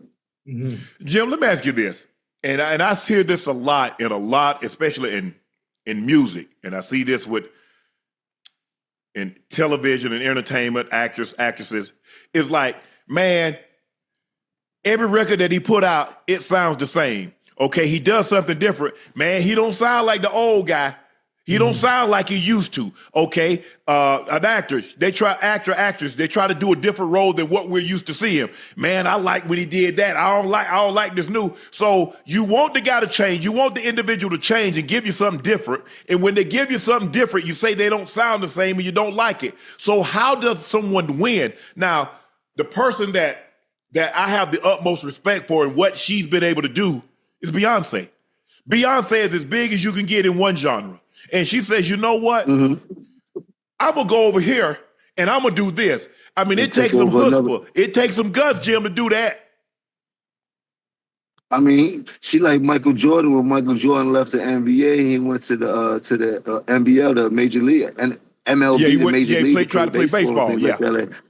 He had to have a lot of guts, you know what I mean? Like same with like Dion when he was playing football and playing baseball and being successful at the same time in both of them sports. I mean, and that takes a lot of heart. I haven't seen anybody else do that successfully the way that Beyonce has done it. So I tip my hat to the barriers that she continued to break inside of this music industry. Yeah. Hey, Jimmy, what you think right now about the state of hip hop, where it is right now? How do you feel about it, especially with the young dudes, with the sound now? Obviously, I think when it comes to rap in general, hip hop in general, I think the sound changes every 10 years. How do you feel about this era of hip hop right now that we're in? Do you like it? Have you embraced it? What? I mean, in my opinion, it doesn't matter because I had my time where we were dictating the sound of music. And we had a ball. And there were older people that was hating on the time that we had and things like that. I encourage these youngsters to be as creative as they can. As long as it's connecting with their crowd and the people are singing your shit and they going to your shows, then who am I to say I don't like that music when they out here spanking shit? You know what I mean? You did like so it's like you gotta stay true to yourself, but find your rhythm in the mix of what's going on. Else you're gonna be lost in the sauce, or you're gonna be looking like an old dude, or you're gonna be looking like a has-been, or you're gonna be, you understand? I'm not into that. My energy ain't for that. You heard? If I'm gonna be a contender in this game, I'm gonna play at the top of my ability to play. You know what I mean? I'm not gonna take no shortcuts or nothing. I'm in it. I mean, I gotta contend with the younger boys, I gotta contend with the older boys. So that means I gotta come through stepping. They only respect violence, and not to say violence, but you know what I mean? Like they gotta see that shit. You dig? While I'm in the game, I'm gonna show them that shit. Like people don't get it twisted. Like I'm a man of many different things. Like my rapper hat is one hat that I wear. Right. But if I'm rapping and I'm in it. What's up? I'm going against all odds and what I gotta do to maintain be a contender in this game and keep feeding my family and making the money that I make off this. Right. You know what I mean? I think people get that twisted when they see me talking and popping my shit and shit like that. That's just one character that I gotta put out there for y'all to eat up. You know what I mean? But I'm. Matter of fact, hold on. I got. Go ahead, Ocho. I'm gonna let you go on. I saw some comments. I saw a clip about and you and Push. I'm not sure if you and Push got any type of beef or whatever. I just saw something about you talk about the Ace Trumpet. You didn't like the album. You didn't like the song. What he raps about is not believable. I don't got no beef with nobody. You heard? Right, okay. I'm just asking. Half of it is my opinion. Half of it is me bending the algorithm. Half of it is feeding into people's simplicity because the social media is for that. You know what I mean? Yes, and like I said, I'm a rapper in this game. It comes with the territory. You got to be very competitive. It's a very competitive sport, and you better have some thick skin. I ain't saying nothing. I want to hurt nobody or do nothing to nobody. Everything I've been talking about been strictly about the art of war when it comes to the music nowadays. Now, maybe 10 years ago, 15 years ago, it would have been a different outcome of what I was, you know what I mean? What I was projecting, but I'm not on that. And I think a lot of that gets twisted in with the Jim Jones of today and things like that. I ain't got no problems with nobody. I ain't got no ops, no nothing. And, you know, as parts of me that I've been working on every day. So sometimes I talk way too fast than I should, you heard? But it's part of the game. I don't care. You dig? I hate it or love it. I'm going to turn it into a victory for me. Yes, sir. Check this out, Jim. It seems to me, since this past summer, past last summer, when Kendrick had that diss, it seems like now people are just like, hey, we saw the success that Kendrick had, got 5 Grammys, he hosted the, halftime show at the Super Bowl, blah, blah, blah. We see a lot more dissing going on. Is that where we're headed now? Shannon, where you been at? You don't remember Tupac? You seen the success that Tupac had? Yeah, but look, you see the success. What about Kumo? What about Kumo did LL? Cool J? Yes. This is a competitive sport. The rap is built on that. So Kendrick and Drake having what they have was no surprise to the rap industry. I mean, people look at it as something, but this is what the art of rap is about. It's a very competitive sport, and you got to be ready to be on top of your game when it comes to that. So if you put something out, you got to be ready for the same energy to come back at you. That's what rap is about. Some people don't go down that lane. Some people go around that lane. Some people go right through it. I'm one of the people that go right through it. Win, lose, or draw. I keep the same face. Mm-hmm. But hold on, Jim, bro, I'm not looking for you to come at me. I put you on, remember? I used to have you on I used to tour with me. You used to open up for me, bro, you remember that, right? When nobody wasn't booking you, you remember that, Jim? You heard this song? You heard this saying when idols become your rivals? That's what the rap game is about. Did Allen Iverson hesitate to shake Michael Jordan up when he got in the NBA? Yeah, no. He crossed his ass up. Okay, because he was on another team. That might not stop the love he had for Mike, but while we on this battlefield, my team got to win, and I'm willing to kill anybody that's in front of me for my team to win. And that was Allen Iverson's attitude. You got to understand what happens when you come into this game. Your idols become your rivals. There's no passes when we on the other team. We meet you at the party. We can laugh, pop champagne, but right now, while we on this field, while we on this court, I'm coming to scrape shit up. We can't pop no more champagne. You got people laughing at me, and guess what? They playing in the football game. They playing in the basketball game, not like us. Oh, no, we can't pop no champagne after that, Jim. As a matter of fact, I'm going to close the club down. If he coming, I ain't coming. I mean, but I just told you that's what it is. It's competitive sport now. You got it got different levels to it and things like that. But that's what this was built on. You heard? So it's sad that they got to go to such lengths when it comes to artists getting at each other when it comes to the music. But what you project is what you're gonna get. So just have that same energy you put out there, because somebody coming right back at you with that same energy sooner or later. Well, let me ask you one more question, Ocho. Yeah. So are we going to get some new music? Because we saw you and Cam kind of going back and forth. Is the Dipset coming back? Y'all going to link up together and give us some new music? Yes or no? Right now, I'm worried about myself. Dipset is always Dipset. The birds still fly high. I've been having a bird on my back for the past 15 years when nobody was worried about it. You think so? That's going to go. But right now, I got to worry about me. I got to worry about my endeavors. I got to worry about my business. I got to worry about my family. You dig? I've done a lot for diplomats where it did me nothing at the time. But right now, where I'm at in my life, what works for me and what I'm worried about is myself. I can't tell you what the future may hold or what the future may bring. I'm not taking nothing off the table. You dig? But right now, it's about Jim Jones. And yeah, I am a diplomat owner. Bet. Go ahead, Ocho. I like that. Listen, you took the question I was finna ask, and I think you know what? History repeats itself, Jimmy. History always repeats itself, and most of the time, when history repeats itself, it comes back even bigger and better. I think Diplomats they're gonna have a reunion. I think y'all boys gonna reunite, and despite your differences, despite whatever situations y'all might have, all that can be fixed behind closed doors. That ain't nothing but a conversation that just got to be had, especially when you're making that money. Or a check, you heard? A nice check always calms things down, you heard? Hey, I'm not a stupid man, you heard? You dig? But I understand, man. But right now, where I'm at, until that happens, until some business get put on the table was advantageous for all sides, right now I got to worry about what Capo was doing. And it's been working for me that way. You know what I mean? I've been staying out of everybody's way a little bit. You know what I mean? Trying to, every day I work on me. Every day I get better and things like that. You dig? I'm unapologetic. You dig? And I don't have no regrets. You know me? But I do work on myself every day. You know what I mean? I'm not a perfect man, you dig? But I'm the perfect example of what can happen if you stay down till you come up. And that's what I did plenty of times. I got you. Jim, look, you one of the OGs. Hip hop is 50 years of age. You've been in this thing 2 decades. I ain't 50. I'm 48. I said hip hop is 50. I thought you were shooting at me. My bad. Nah. Hip hop is 50, but you've been in this thing for 2 decades, right? I've been in this thing since, a little bit more than that, since 1997. Cam got his first deal, so I'm like 28 years in. Okay, so almost 3 decades. Yeah, 100%. And I've been signed my first deals 2 decades ago. How do you determine who you work with now? When you want to work with the young artists, how do you go about that? How do you like, man, I kind of like him. I think we can make some beautiful music together. I mean, I hold no prejudice. I'm looking for great music, and I'm looking for great aesthetic.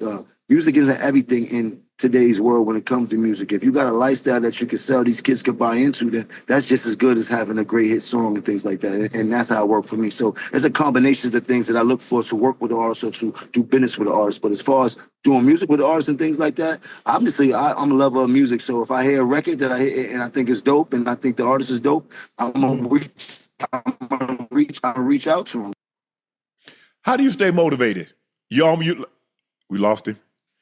Yeah, I think we lost him.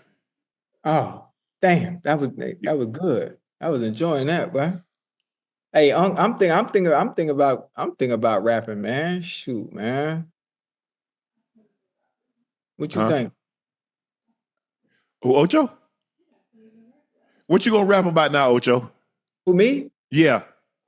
Hey, I mean, I'm just saying, I'm gonna rap about things that I've experienced in life. You know, that's the best thing to rap about. That's what most rappers they rap about, the things that they've experienced. You know, the ups, the downs, the goods, the bads. You know, the W's, the L's. Hey, I think I could put it together. You think so? Oh, there we go. Oh, you back? Oh yeah. You look like a French painter with a little bit of Biggie from Brooklyn with that on, you heard? Yeah. I just came from the south of France. I was down there for 6 days, so I just got back yesterday. Oh, that's the vibe. You still spilling? I'm still on my suave, suave. You know, you still spilling that shit. I get it. Yeah, I get it. Jim, what at this juncture of the game, what keeps you motivated? What makes Jim jump out of bed, press down hard as he can, and press go? What keeps you going? I would say the money, but I've been making money for a long time. And the opportunity to take care of my family, I've been doing that for a long time. At this point, I've been doing a lot. So my mission has been to give back more than I took. But I was able to take a lot, and I'm still taking. So that's where I'm at in life right now. You know what I mean? The more I bless people, the more I get blessed. And it's just a testament of hard work and being resilient and being real with yourself. You know what I mean? Can I ask you a question, Jim? Mm-hmm. You smoke, right? Yeah. Were you smoking when you said you better than Nas? I might have been a little bit. Well, as far as let's get this right. I'm way more influential than Nas, and I don't care what nobody say. I know I made a little boo-boo when we talk about the sales and all this type of shit. I don't feel like getting into that rhetoric about where I started and where he started. Well, you said that bullshit. But listen, Nas was nice when I was in high school. When I was in 10th grade, Nas came out. Mm-hmm. Nas was dope. We appreciated him. He had a little bit of run. But Nas always came up second to Jay and DMX and all these other people. Like, ain't no shame in that. There a lot of folks came up second to Tom Brady. He never had that type of influence on us, except for his first album. I already told you, I used to want to dress like Nas because he had a lot of fresh clothes that the hustlers used to wear and shit. And we used to see him on TV. He had one of the illest albums of all time. And then in high school when he had the barbecue and shit like that. So I'm a real fan of Nas, but he kind of lost me after the movie Belly and shit like that. Like, I don't. Man, go ahead on with that, Jim. I'm trying to tell you, I'm being honest. You ask me, I'm being a fan. I'm telling you, the movie Belly was fire, but after that, he kind of lost me. I think we was way too much into the game. Remember how this goes. You ever heard of a Kofi list? Yeah. Yo, go back into your history and find out what happened between us and him. You dig? And I'm not trying to repeat history, but don't play with us when it comes to that, bro. We already went wild on them boys. You heard? We the ones that went wild on them boys. You heard? Hey, Jim. Yo, and people out here acting like I said I'm gonna bring the Kofi list back. I just told you I'm gonna change man. Stephen Law, key you dig? Nah, look, I'm putting it to you like this here, Jim. Hey, bro, you been in this thing, but lyrically, I'm gonna keep it a stack with you. Yeah, Y'all but look ain't how you effing with dress. Nas. Look how you dress. You don't even be in the same places I be in. And the But things I- that we, listen to I me, can be in the church house. You can't F with Nas lyrics. I don't know who told you that. Now look, y'all know you on that good stuff, but you're not seeing Nas. Bro, You're it's a not bunch seeing of Nas, bro. You got a bunch of Let's be 40 and real. 50 you got a bunch of 40 and 50-year-olds in their panties because I said I'm better It than don't Nas. matter. Look at you. Look at you. Nobody, all in your, ain't all in your nobody from film. Dipset gonna take Shannon, you that over shirt- Nas. that Nobody shirt from the too- Diplomats that but shirt- you. That Hey, I shirt got, too I got, tight. hold on, You Jimmy. can't Hold F with on. Nas. That shirt too Let's tight. be real. Hold on. That Jimmy, shirt too tight. You want to go back hold to on. I really mean it? I really mean it started. We could go back No, to but your I'm just history, saying, bro. for you to even Don't do say that, bro. Don't do that, bro. That Hold shirt on, too hold on. tight for you to be sticking up for Nas. I got a question. I got a Nas question. stick up for itself and meet me in a booth for something if we want to do something historical. He Other than that, we don't gotta Nas talk say he about don't it. do that no more. Nas say he don't do that. Because he got $100 million. He's a very wealthy man. You heard he's a very smart businessman. He called a couple business flicks. Hold on. Jimmy, hold on. I got a question, Unc. Hold on. Go ahead. Hold on, Jim. Hold on. Unc, I got a question. And What? this you do, Jimmy. And anything that you do, right, Unc? I've heard you preach it all the time, right? When you was playing football, your first thing you always say, ain't nobody here better than me. Tell him Mentality. again. You done told me that story a million times. Fuck you Wait, think listen to me now. Listen to me now. think I'm gonna be second to anybody in this Hold on, world? Jimmy. But Hold on, God, Jimmy. But Jimmy, Jimmy, stay with me real quick. Stay with me now. Unc, stay with me now. But I'm just saying that mentality, isn't that how you supposed to feel? Isn't that how you supposed to feel? You know, let me ask you a question. When you was on the field, you thought you was better than T.O. and Moss? Hell yeah, what you mean? Man, I stop ain't it. gonna say it out loud. You done came on here and say, I ain't better than Moss, I'm not better than T.O., I'm not better than Rice. You said that. I'm not playing the game no more. But you wasn't, when you was playing. That's the difference. Hey, Jim, while you talking, you need to get with the locks. I'm still playing. Jada them done cooked y'all at the verses. I'm still playing. I'm still playing at a high level. Hey, You better check my record. you heard? jumping up the I'm still Nas. playing You at need a to high go back level. and get Jada. Jada them cooked y'all. I'm rapping at a high level. You better check my stats, bro. I will run circles around Nas rapping right. I will run circles around Nas rapping right now. Right now, I will run. Put his I will microphone run. up. Let me take my mic Saturn. off. I will run Saturn around Nas right now rapping. Everybody knows that. You heard? He Let's done not talk about the retired. past. He put it down. He sat it down. I will run laps around Nas rapping right now, bro. Jim. Oh, you talking about right now? But I'm talking about when y'all and his prime and your prime, you couldn't see him. I'm still in it. Oh, he done got out. Cam was smoking his boots. I wasn't rapping when he was rapping, but Cam really got at him. You remember I really mean it?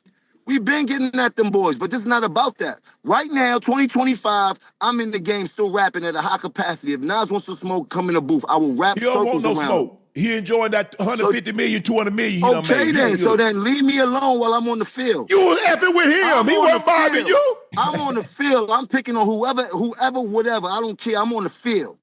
Well, and guess who's the most talked? Kendrick, Drake, Weezy, they on the field.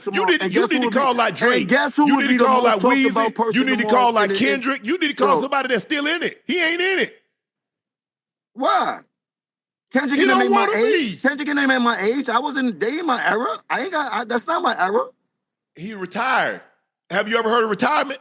Well, that's my era, so I'm calling all of them out. I don't care if you retired or not.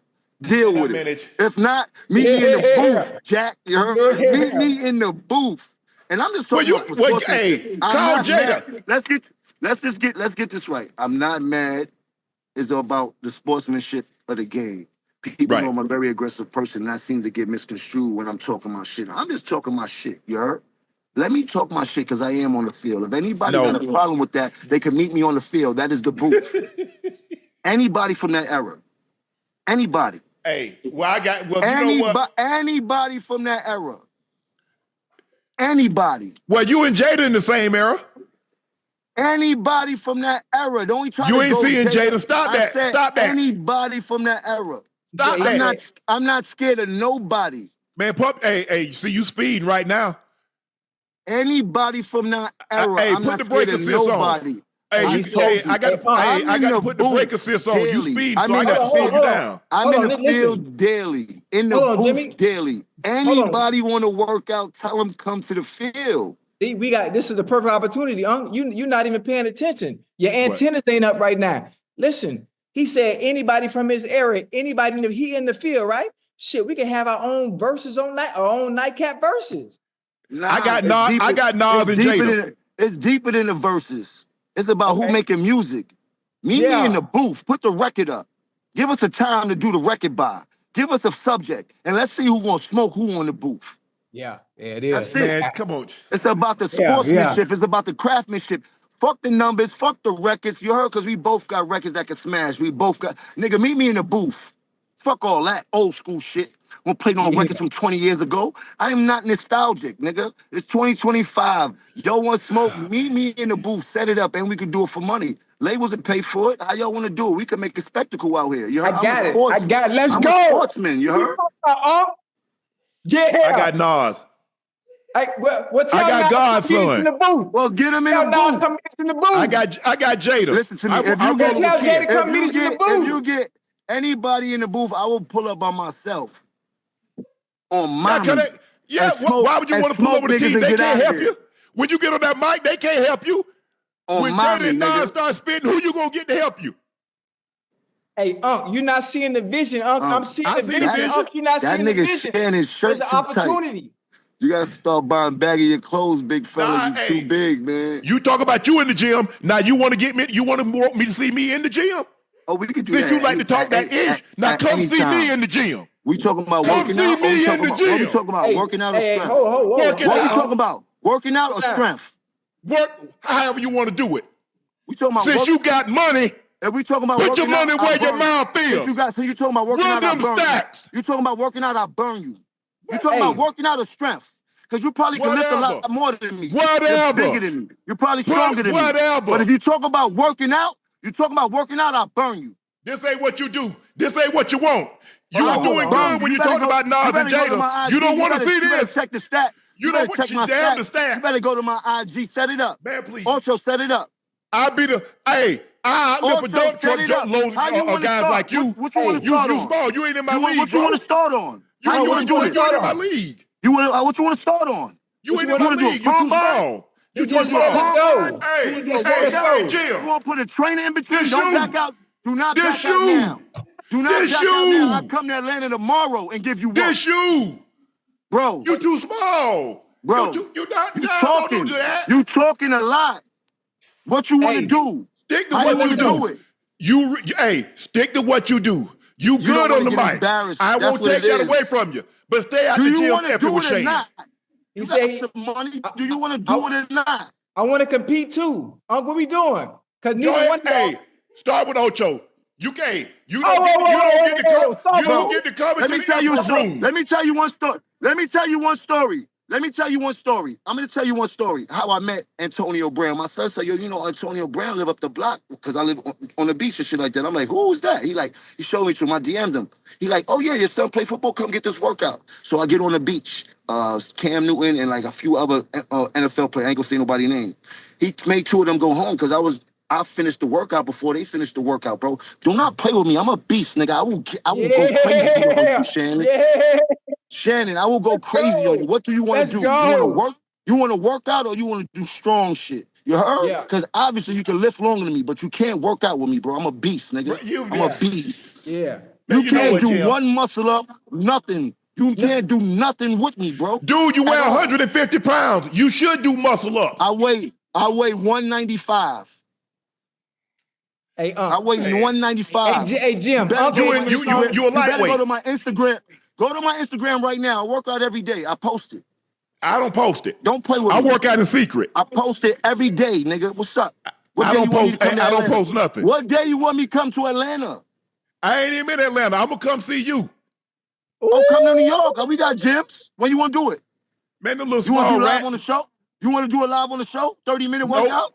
I don't do anything for show. Just me and you. And I just want you to know that I kick your ass doing what you do. You see what I'm saying, Ocho? Hey. See, you about show. I went in too. I'm about dough. I went in too. I want in too. The show gets the dough. You never heard that? Yeah. No dough, no show. What's up? You scared? We You can ain't do it for about this, pay-per-view. Jim. You We ain't can about do it this. for pay-per-view. I know you got a lot on the line because you're a professional football player or ex-professional football player. I retired. You don't want to get When you straight up when by you a signed rap- your you don't first wanna get contract, straight up I by was a rapper. retired. Bro, When so you how would signed an your first ex-football contract, player I look was like they're retired. straight up by older rapper? Hey, when we gonna compete? Cause Ain't no rapper want beat me in. in nothing but I on the want in. microphone. When it What come you to the wanna gym, that ain't happening. What you want to do? What you want to do? Look here. You have the rap game. That's you. That's your era. That's your era. That's where your era of expertise. Yeah, man, I ain't finna waste my time dealing with you, man, because you ain't on this level. You want to run sprints? You want to run routes? What you want to do? Or you I just want to don't stay in the wanna gym? Or you just want to stay in the Yeah. gym? And I got a I'm bad sta- hamstring and I still give you work. Or you want to stay in the gym? I'm What you staying want in to the do? gym. I don't want to do nothing but that iron. I don't move nothing but iron. Yeah. We can That's move what I iron, thought. bro. We can move iron, Yeah. bro. I So, will wear like your you ass say, out with the what I iron, did, bro. hey, Bro. check my resume. It's extensive. In 30 minutes, you won't last 30 minutes with me. You want me to follow you or you want to follow me? How you want to do it? You can't follow me. I'm gonna record. Because you can't do nothing. Record. You can't bench. You can't squat. You can't do nothing. You want to do body weight movements. I don't do body weight Bro, movement. I move iron. you better go check my gram. I do circular squats. I do regular squats. We do deadlifts. We do everything. Are you out your mind? Yeah. Man, that little weight, you 195 pounds. Man, what I look like going up against a 195-pound man in the gym? That's wasting my time. Next, Man, Ocho, take that. Take Ocho, sound like take you that. skipping. Take care of that, Sound like you skipping Ocho. out. Sound I'm like a you skipping heavyweight. out. Sound like you skipping out, boy. Where I'm from, a challenge is a challenge, nigga. Yeah, regardless of size, right? You heard? We fight all bullies where I'm from. That's how I get up, nigga. Yeah. You heard? Hey, I ain't scared of Jim. no man on nothing, nigga. You heard? You gotta I'm work the me to U.S. make me, Hey, nigga. I'm the U.S. What I look like taking over Greenland? They ain't even got no damn military. Jim Jones, this ain't what you like. This ain't what you're looking for. Bro, bring your mouth and your body to Harlem. Let's go to the gym. Let's go to the gym. Jim ain't about that, man. See, That you little thought- 195 you thought pound I man, he was- want to do you some thought I was muscle one up. of these- What the you hell thought I was this one of is? these you thought I was one of these out of shape rappers. No, I'm in super shape. No. I'm not in regular shape. I'm in super shape. Hey, apple is a shape. Pear, egg. I'm not in those are regular shapes. shape. I'm in super shape. And you can ask Jim, everybody, the whole leave me- the hey, whole we was having a industry- great conversation. The whole It was industry great. knows. You The see, whole sometimes industry- you see what you did. Why you think I was on the cover of Men's Health? For my looks? Because I get busy. Oh Lord, have mercy. When we going in the gym? Because I want this work. I'm busy. I want this work. You Yeah, ain't now you busy. You bring it up. Now you busy, rich man. You Now brought it busy. up. You on your capade. First of all, you chat. You want Nas. You want Jada. You want everybody, and then you try to come in. I ain't bothering nobody. You said that. You start bringing other You people into said it. that bull job Don't the try other no day. slick. Don't try no slick shit. I said I don't care who it is. I will go up against Jim anybody. Jones That's what I claims he's said. a better rapper than Nas. Jim Jones defends himself against Nas comparison. Jim Jones rejects Nas comparison. Check my record. Jim Jones argued he's bigger than Nas. You said that. You sound like you a little hot. You over there hot? Man. You in your feelings? Cause me and everybody else Your knows you glasses can't is F with crooked. Nas. Fix your glasses a little bit. Your glasses is a little crooked. My glasses are fine. You can What talk kind of about glasses I is take them them? off. You can see? and I still can see you can't F with Nas. I put them back on. You still can't F with Nas. Come on, sing Jada. Nas. Sing 16 Or bars of Jada. Nas. Sing 16 bars of Nas right now. Sing your favorite Nas record right now. The man busy. Sing it. Sing it. Sing your favorite Nas record. First of all, Up. once you get to a certain listen, Sing your favorite Nas record. Jim. I bet you know your favorite Jay-Z record. Hey, I bet you can say your favorite. What? Jim, Sing we your fly favorite high. Nas record. Okay, you done flew high. You came back down now. Sing you your ain't above favorite Nas. Nas. Sing your favorite Nas record, bro. Since you going crazy for him. I can sing more Nas. I can sing more Nas records than you right now. I can sing more. I can sing more Nas records than you right now. So you are capping. You are capping. That's what you're doing. First of all, bro, you are I'm about to be capping. 50. I'm a bigger Nas fan than you are. You are capping. First of all, and I still can tell you I'm he can't rap 57. better than me I don't be right now. singing no rap. I don't be singing no rap. You see what I'm saying, Ocho? He don't even know about rap. He just doing this for the views to get Jim Jones on there to get him hot. I understand. But you don't Get know him no hot. Nas lyrics.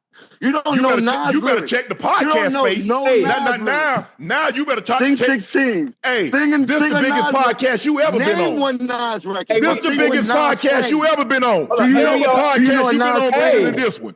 Hold on. I'm We off not topic. a Hold on. podcaster. No, Jimmy, no, hold on. This is what I do. hold on. You see Name you a in your podcast you've been feelings? on You see bigger in than your this one. feelings? You see When in you your get feelings? big, you get This is invited to what Club Shay Shay. This is what I Hey. do. Nas get invited to You a Club po- Shay Shay. you a podcast. I don't Jadakiss give get a fuck invited to about Club no Shay Club Shay. Shay You Shay. not Hey, on yo. that level yet, bro.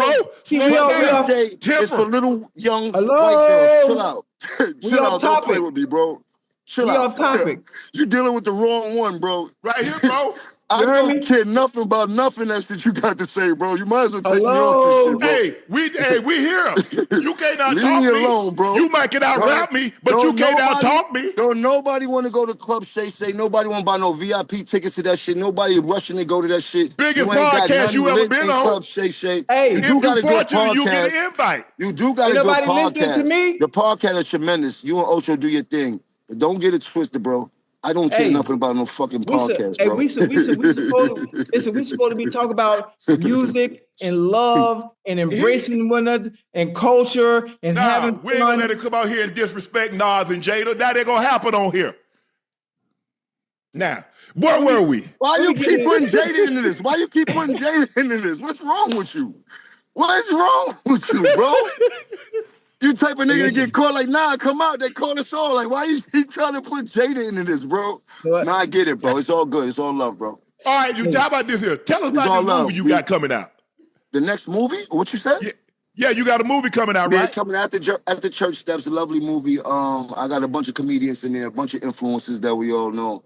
I'm excited to put that movie out. Comes out later on this summer. It's added on to my album. Got a bunch of dope actors in there too, so I'm looking forward to that. So are you more proud? Are you most proud of the movie you have coming out, or the new music you got coming out, or they're equal? I'm more proud of the business that I've been doing lately. Okay. See, you must think my life revolves around music when music is just probably the smallest fraction of my life, even though it fuels a lot of the things that comes to my life because of music. But I'm a great businessman all around the board, you know what I mean? So you got to learn a lot more about me. And I'm a philanthropist. I'm one of the few people that do give back, shirts off my backs and things like that. All the rhetoric about the rap and back and forth is cool and shit like that. But deep down inside, I'm a way iller man than what we over here going off about and things like that. Like I my biggest attribute is my giving back. You heard it? I'm gonna always do that, no matter what. I don't want people to get it misconstrued. I love to give back. And that's what my whole mission is about. And the more I go viral, the more I'm on your Explorer page, the more opportunities come to me, the more I could give back. All this comes down to $1 is what people don't understand. This algorithm is a game that I had to learn and understand because I was previously, I probably would crash down so many things that I see on the internet or so many ways that people are talking about me. I had to learn how to reverse that and use these things as fuel for me to keep going and things like that. And that's just what I've been doing. I got to a point where I got good at it, so I know how to use it in my favor. And it's a beautiful thing. It could go against you, it could go for you, but one thing, if you're a smart person, it's gonna work. It's gonna work in your favor. You know what I mean? So I use all my opportunities to turn it into $1. And anytime that I'm seen, heard, they're gonna go want to know about me. Extra stream is an extra $1. I don't care about what nobody say. I need mine in all facets. You know what I mean? That's what I wanted to ask you. I wanted to ask, when was it always a part of your, like, if you ever made it that you were going to give back? Because like you said, you do give back to the younger generation. You do give back to your community. When did that thought process, how did that come about? Jim Jones, like, you know what? If I get to a certain level and I'm able to help and I'm able to give back, that's what I'm going to do. We from an older era, a God-fearing era. So, I watched my family open their house to strangers sometimes and things like that. They was always a giving. And not to mention when I coming outside and watching the hustlers doing for the community, the ones that were successful, the ones that always gave back, bus rides, sneakers, haircuts, all of that. So I just chose to carry on tradition, and me being a position of success in my life only helped me to do a little bit more than what I've seen coming up. That's what's up. That's good, bro. Hey, I'm going to pull up in Harlem. Come on. I'm waiting for you, man. I love you. I'm waiting for you. I love you, big fella. Hey, Jimmy. Hey, Unc, if you pull up in Harlem, we got to go to Ricardo's. No, we got to go to Ricardo's. Got to go to Ricardo's. Hey, Shannon, What? you know I love you. I love What? people. I love people that I could go back and forth with, and people don't take no offense to it. You heard? Because That's what's up. a lot of people look at this and might take offense to it, but we They black are. men, They are. But we don't black care. men, We had strong a great black men, time. and we know who we are. You dig? Like Yeah, 100%. for sure. Like, you dig? We can never let no electronics get in between the Nah. realism. We know what's at stake here, and we know what we're doing. You dig? And I appreciate you for that, because a lot of people would have took everything to offense and like, They you dig? would've. Like, you heard? But we are who we are, man. And I appreciate this opportunity, man. Y'all do have a great show. I cannot take that from you. You want to pull I up in appreciate Harlem? you coming Come on, on. let's get this workout done. Come on, Ocho, could bring him to Harlem. Let's work out. Hey, Let's go. I'm Let's go work out, bring him. and I'm then gonna go to bring him. Ricardo's. Hey, he not heard? as strong as he say though. He not as strong as Oh, he say. there you go. He just be talking, you know. Yeah. Oh, You see? man, this was a Nah, nice but one. hey, Jim, real talk though, man. I appreciate you coming on, Ocho, and we really appreciate it. We appreciate the time. And I'll never, Thank you, man. hey, we have a great time going back and forth, talking about Nas and Jada and you. But bro, you stand the test of time. You do what you do. You great at what you do. And I appreciate you taking time out of your busy schedule tonight to come on with Ocho and I and talk about all things. So I had a great time. I don't know about Ocho, thank but you. I had a great time. Hey, listen. I had a great time. Hey, listen. This was iconic tonight. This was iconic. Anytime you got this is the funny thing about it is people not gonna understand what y'all It's gonna be trendy, Jim. You know we gonna be a story in the morning. People not gonna understand that. This is what we do. This is what we do. This is the culture. This is how we act. This how we act when we get together. Like people gotta understand it. Like yeah. Hey, I love y'all though, man. I appreciate Hey, this wasn't nothing but a spades game without the cards. That's all. 100%. Our whole attitude is spades all day. All the time. All the time, bro. Hey, I love y'all, because the man. thing was, if I was in Harlem, he's like, okay, let's go find a gym right now. We'll find out what we buy. 100%. 100%. 100%. We stand on that. Hey, but Jim, hey man, best of luck on the album. Best of luck on the movie, man. Hey, when you get some free time, stop back by. I will. I appreciate that, bro. All love. You remember how Thank you, man.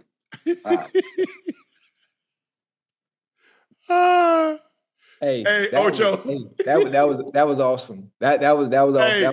Hey, Ocho. Now you know, hey, everybody gonna say, man, Jim Jones and Shannon Sharpe was going. Hey, no, they don't understand it. And anybody that say that they don't play spades. They don't play spades. But Ocho, it's been a while since I've been able to get that out. I've been sitting on this for 2 months now. Oh yeah. I was just waiting. I was just waiting on the right time, Ocho. Just waiting on the right time. Our very, very special guest is joining us. Cleveland Browns rookie sensation running back Quinshon Judkins joins us.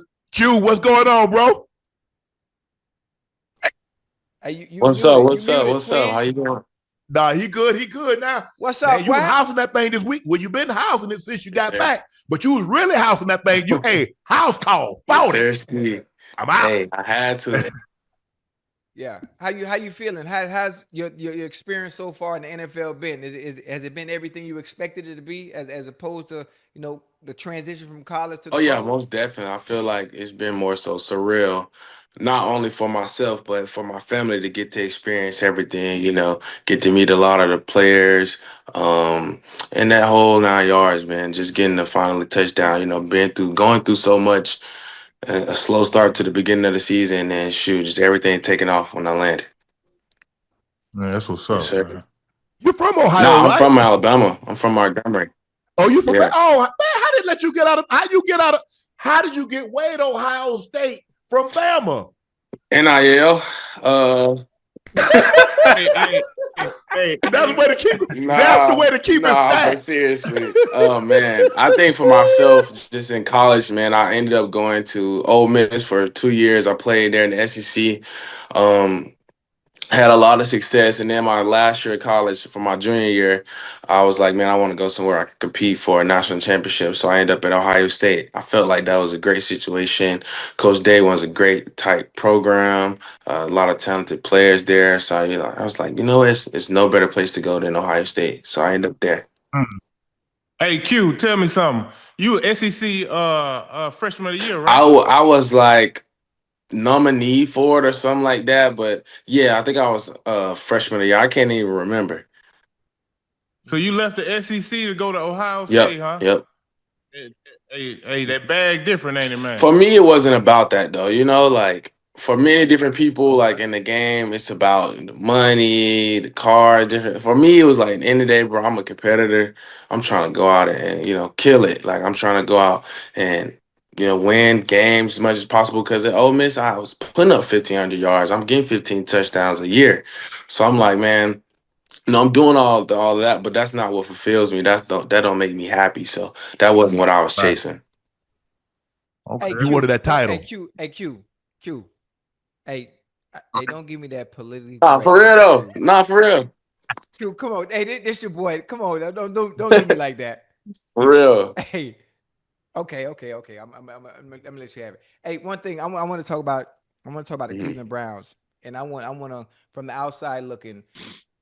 I don't think you quite understand. Obviously, you in position, but me on the outside looking in, because there's been controversy at the quarterback position. Do you understand that you are the bell cow? That you are the offense? That offense goes as you go. Most of the times, it's a star player, a star quarterback, or a star receiver, but you are the nucleus of that offense. And as you go, the rest of the team goes. Do you quite understand that just I yet? think just because it's so early on in my career, I quite don't get it yet. But at the same time, Yeah. I understand like the situation, like and Coach Stefanski's his offense. And if you go back to Nick Chubb and Kareem Hunt and different guys playing in this offense, it's always been able to lean on the run game, and I think that's what's very beneficial about playing in this offense. Um, So I think, just with my mindset, man, and like my mentality, regardless of who we playing that week, what plays we installing, just have that same Right. determination, bro, to just go out there and like just leave it all out on the field. But knowing the particular like situation, like yeah, for sure, knowing that this is a run first offense, I'm already know I'm here. Yeah, you in the West Coast system. In the West Coast system, that zone Yeah, read, you put your foot in the dirt and you get yeah, yeah, downhill. And then everything comes after that because now we're gonna boot, we're gonna play action. Yeah. Because look, I played in this offense. Now a lot of it's maybe changed, the wording or the right. verbiage has changed. But you go back and look at the Broncos offense with TD and Clinton Portis and Mike Anderson and Reuben Drones, and you look at the way the team run this offense. When you got a running back, when you got a guy, Christian McCaffrey in San Francisco, Kyron Williams with the Rams. You look at Josh Jacobs with the Packers. When the run game is efficient,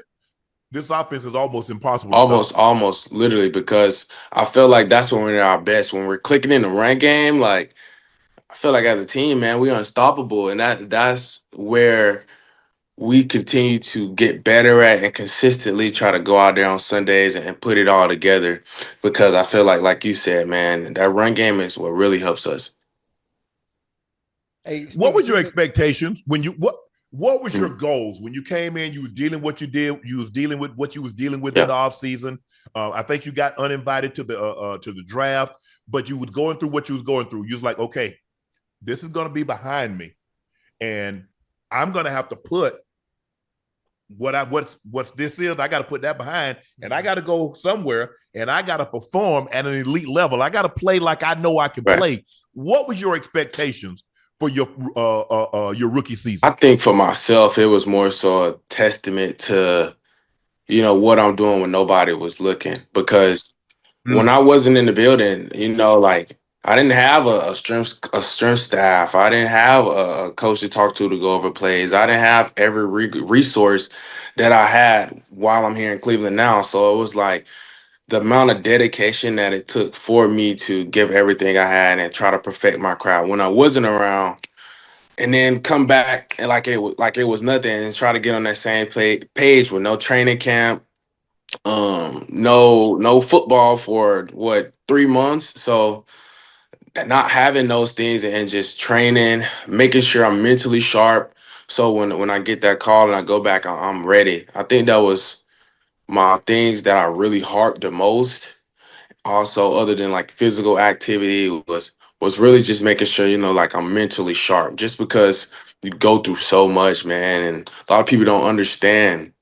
They'll never know what it's like, especially being an athlete and the thing that we deal with. But yeah, bro, just really just making sure I'm mentally there all the way sharp, 100%. I love that what you said, what you were doing when no one was Right. watching, because discipline is doing what you should do versus what you want to do. Yes, sir.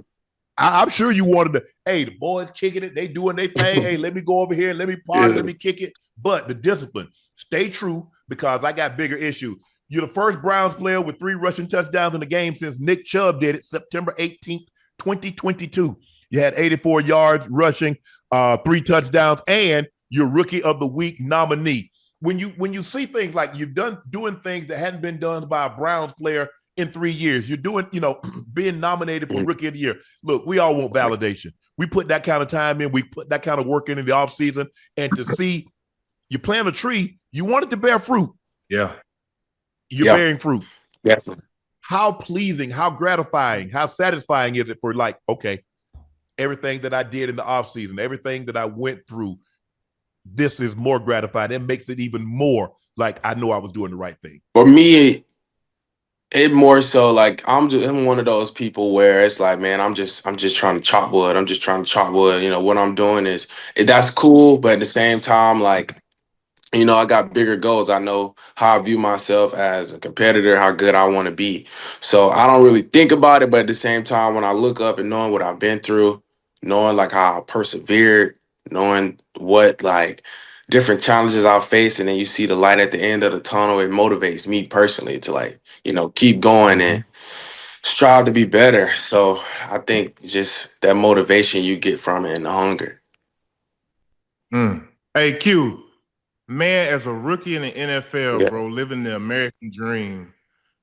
Tell me what it's like, because when I look back, when I was a rookie playing in the NBA, Yeah. bro, I couldn't sleep, man. I couldn't sleep. I was so geeked for the moment because when I came in the NBA in 01, is when Jordan came back, T-Mac, Cole, Vince Carter, all them dudes was, they was at the apex. So I couldn't sleep nights before games because I was so geeked up for the moment. Man, I'm not playing. So what is it like as a rookie living the American dream? You probably been, wishing for this moment since you was a kid, and now that you're actually in it, what is it like? Oh man, I think for me, man, like just finally being here, this is something you think about your whole life. Like you worked your whole life for this. Like you worked since you was this big, like to get to this moment. So it's like you finally here. But what I realized was it's like, okay, it's not how fast you can get here, it's how long you can stay.